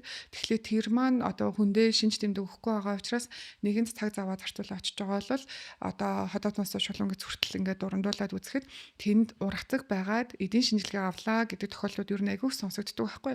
Тэгэхээр ядчил тэрэнд бид нэр өөрсдөө мэдэхгүй ингээ өнгөрчгөөд байгаа учраас тэр хүртэл дурандуулаа ургацаг байвал эртхэн аваа шинжилүүлээд хавдрын үсгүүр үүсгэх гээд байгаа мó юм уу гэдгийг хүртэл одоо сэргийлэх хэрэгтэй. Тэгэхээр зөвхөн бэлгийн замын халдварт өвчин биш одоо тэр хөнцөр вирус чинь бэлгийн замаар дамжиж байгаа шүү дээ. Тэгэхээр тэр ганцхан эмэгтэйчүүдийн өвчин үүсэхгүй улаан хавдар, шулуун гэцний хавдар, тэ гадна бэлгийн эрхтний хавдар, эрэгтэйчүүдэд төрөв булчирхайн хавдар гэх мэт юмнуудыг хүртэл үүсгдэг. Ам, шулуун гэц, үтрээ аль зэсгүүдээр дамжих боломжтой тийм бас халдвар байдаг учраас маш сайн анхаарч ер нь шинжилгээ өгч явах хэрэгтэй. Ялангуяа бэлгийн шинэ хавдрагчтай болохоос өмнө хоёулаа шинжилгээнүүд өгдөг ч юм уу те тэрэн дээр ийм хатуу байр суурьтай өөрийнхөө эрүүл мэндийг хамгаална нэгэнт өвчин туссан бол зарим нь бол эмчлэгдэхгүй байгаа даа штэ. Жишээлбэл тэмбүү туслаа гэж бодоход эмчилсэн ч гэсэн дараа нь одоо цусны шинжилгээ өгөхлөөр тэмбүүгийн халдвар нь гарч ирээддэг. Тэгээ яг нөгөө итгэхгүй аюулгүй болсон ирнэ байн гарч ирээддэг ч юм уу те. За тохын халдвар бол мэдээж тэгээ бүр аюултай бол явчихна. За хөхөнцөр вирус, сая херпес вирус, хомхон вирус эднэр чинь дандаа вирусын халдварууд учраас нэг халтцсан болвол биеийн дотор байгаад байна. Тэгээ хизээ нэгэн цагт энэ маань одоо хавдар үүсгэх аюултай болгоод байна гэсэн үг. Тэгэхээр бүрэн эмчлэгдэхгүй байгаа байхгүй юу? Тэгэхээр нөгөө нэг юм жижигхэн одоо шийдвэрээс олоод тэгээ одоо сайн бодолцоогүй шийдвэрээс олоод тухайн үеийн одоо нөхцөл байдлаас шалтгаалаад насан туршийн одоо эмчлэгддэггүй өвчин эсвэл хавдар тусах рискийг өөртөө үүсгэх боломжтой. Тийм учраас бэлгэвчээр хамгаалаарэ. Тэгээ яг одоо одоо байнгын найз охинтой болсон тохиолдолд хоёулаа айгуу сайн одоо нэгэндээ итгэлцэх, тэгээ гэр бүлээс гадуур харилцаа үүсэхгүй байх, тэгээд жилдээ нэг удаа ингээ үзүүлэх тийм юмнууд дээр анхаарал явуулчихад ер нь болох байх та. Одоо яг бэлгийн замын халдвар төвчнийг чинь хүмүүс яг ийм бэлгийн харилцаанд орсон үед дамжих боломжтой дамжина гэж ойлгоод байдаг. Тэгэхээр бас одоо нөгөө oral sex ч юм уу үнсэлцэх ер нь шүдний эрүүл мэнд бас айгүй чухал юм байна тийм. Аха. Тэгэхээр oral sex-ээр ч гэсэн дамжина. Ялангуяа вирусын халдвар, хомхон вирусууд хүртэл дамжиж байгаа. Тэгэхээр заримдаа одоо ингээд нэг хоёр хосын нэг нь амирх байн хомхотлоодог бас юм байна штэ тий. Тэгэнгүүт одоо үнсэлцээд байгаа боловч тэр дамжичаад байгаа. Гэхдээ нөгөө үнэн зүгээр агаад иж болно. Тэр нь тухайн хүний биеийн тархлаа гайгүй бол вирус нь хүчтэй болоод ийм гадна талд нь уруул ам бэлгэрхтэн дээр үүсэхгүй байгаад иж болно. Гэхдээ тархлаа унах үеэр нөгөөх маань хэзээ нэгэн цагт гарч ирнэ гэсэн үг. Тэгэхээр одоо хүмүүс бас нэг ийм хомхон вирусыг гарч ирсэн үед нь тухайн үед нэг эмчилжээл тэгсгийгээл алга боллыг хайчааддаг. Тэр бас айгүйх одоо хархагшуулаад хүндрүүлэх бас боломжтой болдог учраас ер нь системтэйгээр вирус эмчилгээ ер нь удаан хугацаанд хэрэглэх хэрэгтэй. Тэгээ хосчин одоо тийм ямар нэгэн вирусын асуудалтай болвол вирусээс олоод үүсдэг өвчнүүдийг ер нь чеклүүлж явах хэрэгтэй. Ер нь аль нэлийн түгээмэл гэдэг чинь хомхоо бас тий. Тэгэхээр тэд нар дээр ингээд заавал энэ хомхоотой бахлаараа одоо аюултай гэсэн үг биш. Нэгэнт аюул учрах эрсдлээ мэдсэн бол тэрийг шалгаж авах хэрэгтэй. Тэгэхээр хамтрагчтай болох, найз залуутай болох үедээ хоёр талаасаа шинжилгээ бариад ирэх нь байна. Тэгээ дээрэс нь хоёулаа шүдээ бас ингээд за амны үндэ эрүүл мэнд ер нь нэг бүтэн биеийн нэг сайхан үзлэгт орчоол тэгээл за хоёулаа. Тий. Аха. Тийм байна. Мэрэд нөө циститний талаар хүмүүс айгу буруу ойлгоод идэм шиг санагддаг. Яг зүр доороосоо даарснаасаа болоод цистит тусчлаа гэж яриад идэг. Тэрэн дээр та нэг зөв ойлголт өгч. Цистит бол өөрөө өрөвсөлийн шалтгаан нь хэм бэ гэхээр бактери 80% нь түрүүн шулуун эзний бактери гэдэг гэж хэлээд байгаа. Тэгэхээр шалтгаан нь бол ерөөсөө бактерийн халдвар байна. Тэр бактери хизээ өрөвсөл үүсгэх нь дарах, дархлаа унах, ядрах, стресстэх гэдэг иймэрхүү үеуд дээр л нөгөө нэг одоо бактери маань өрөвсөл үүсгээд байгаа. Түүнээс биш даарсан хүн болгон цистит тусдаг юм бол биш. Тэгэхээр энийг нөгөө түгээмэл аягүй хүмүүс буруу ойлгохтой. Заримдаа одоо хүйтэн бэлтаан дээр ингээ гişингүүд би цэцэд болоод байдгаа гэд нөгөө байн тэр нь болоод тахлаар би дарахлаар болдго юм байна гэж ойлгоод байгаа. Тэгэнгүүт тэрийгээ одоо гэрээрээ янз янзын ургамлын гаралтай юм уугаад ч юм уу эсвэл ус мус уугаал юм завираа аргалаад тий гайгүй нэг хэсэг болчтой. Дархлаа гайгүй болоод тэгэхээр нөгөө түүнийг юм завиргүй болчин тэгэхээр нь хайчдаг. Эсвэл гэрээрээ дутуу эмчилгээ хийждэг. Тэгэнгүүт имэн тасалтай өрөвс бактери үүсгчдэг. Тэгээ эмчлэгдэхгүй, сайн эмчлэгдэхгүй тий. Эсвэл одоо нөгөө бактеригаа ерөөсөө ингэж юм нэрийн шинжилгээ өгөөд эзэн биеийг нь олоод ямар юм тохирохын гэдгийг нь олохгүй тий дураараа ингэж явсаар байгаа хархашуулаад нөгөөх маань бүр одоо хүнд хэлбэрийн цистит архаг хэлбэрийн цистит болохоор бас эмчлэгдэхэд төвөгтэй болоод эхэлдэг. Тэгэхээр ерөн цистит болж байгаа болвол шээсний дэлгэрэнгүй шинжилгээ, шээсний ариун чанар гэдэг хоёр шинжилгээ заавал хамтд нь өгөх хэрэгтэй. Тэгэхээр бөөрөн дээр асуудал үүсэж гинүү энэ бактери хэн үүсгээд байгаа гэдгийг энэ хоёр шинжилгээгээр олчиж байгаа. Тэгэхээр бид нар нөгөө одоо таамаг эмчилгээ биш илүү яг энэ бактерийг устгах мэдрэг эмчилгээгээр нь өөрөө чи эмчлэх боломжтой. За тэгээ эмчлээд ингээ эмчилгээ зааж өгөө явуулаад ахиа үзүүлээрэ гэхлээр зүгээр олонгууд хүмүүс хайчдаг байхгүй. Тэнгүүд яг зүгээр болсон юм уу гэдгээ шалахгүй болвол одоо эмчийн бичиж өгж байгаа эмчилгээ тэр бактерийг одоо 70% эмчилж магадгүй, 30% эмчилж магадгүй, 100% эмчилж магадгүй. Яагаад тэгэхээр нөгөө Монгол улсын хувьд бол ер нь бол антибиотик бол айгүйх замбраагүй хэрэгэлдэг. Тэгэхээр нөгөө эмэнд мэдрэг байдал тэгээ тэр хүн тэр имээ гэрээрээ ууж байгаа яг сайн зөв уус юм уу тэгээ цаг магааг хориотуулж буруу зүрх хүмүүсээс заримдаа амар одоо юу гэх юм им хариуцлагагүй хандаж эмчилгээ хийдэг хүмүүс бас байна.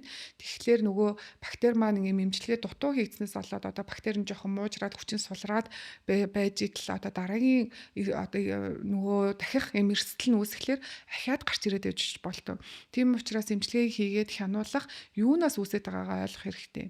Ихэнхдээ түрүүний тэр дотор хувцс байна, бидэгээр угаах байна, хөтрээний өрөвслөө эмчлэхгүй явснаас байна. Бэлгийн замын зарим халдварт өвчнүүд дээр хүртэл цистит тохиолддог.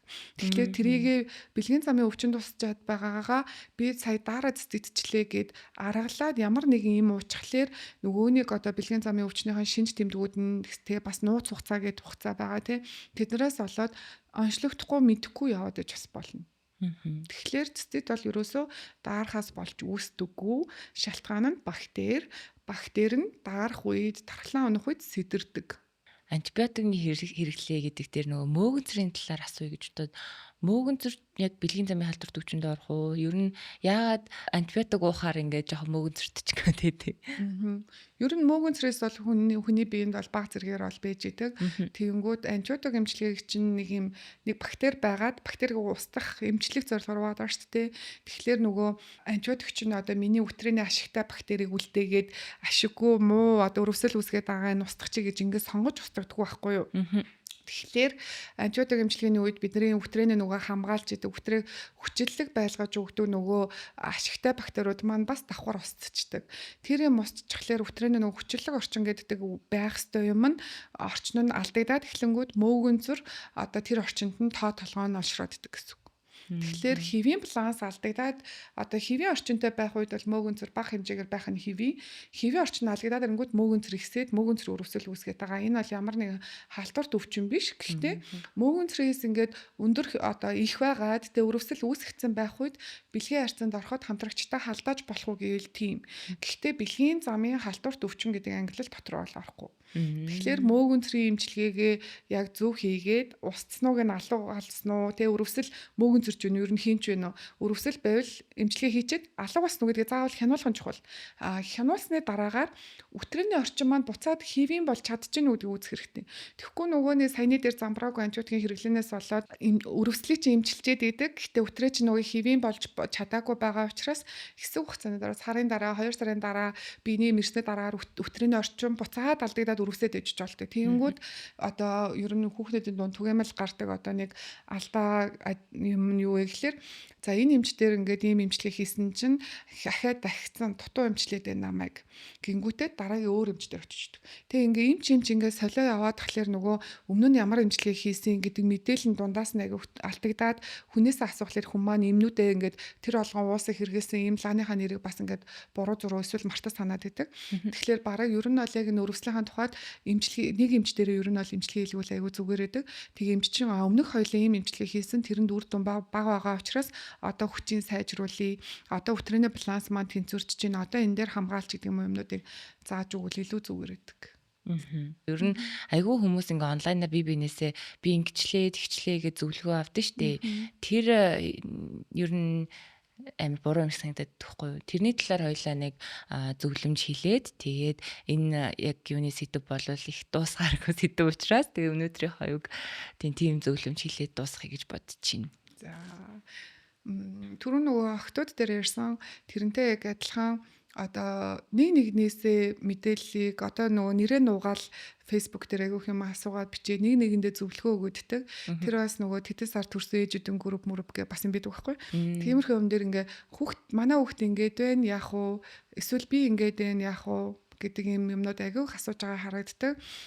Тэгэхээр хүн болгоны кейсүүд адилхан байдаггүй. Тэр хүмүүс чинь эмчнэр биш, эмч байсан ч одоо үзээд шинжилгээг чи хараагүй одоо үзлэг хийгээгүй байгаа тохиолдолд шууд эмчилгээ бичих юм ямар ч боломжгүй бид нар байдаг. Тэгтэл компьютерийн цаанаас хин гэдгийг мэддэхгүй хүн хитэн настай ямар туршлагатай яг тэр хүнийг зөв онцлоогүй байж нэг нэгэндээ айгүйх буруу зөрүү одоо мэдээллүүд өгдөг. Жишээлбэл цистит одоо болохлээр нөгөө марганцтай усанд хивт, содтой усанд хивт инг тэгвэл зүгээр олдог.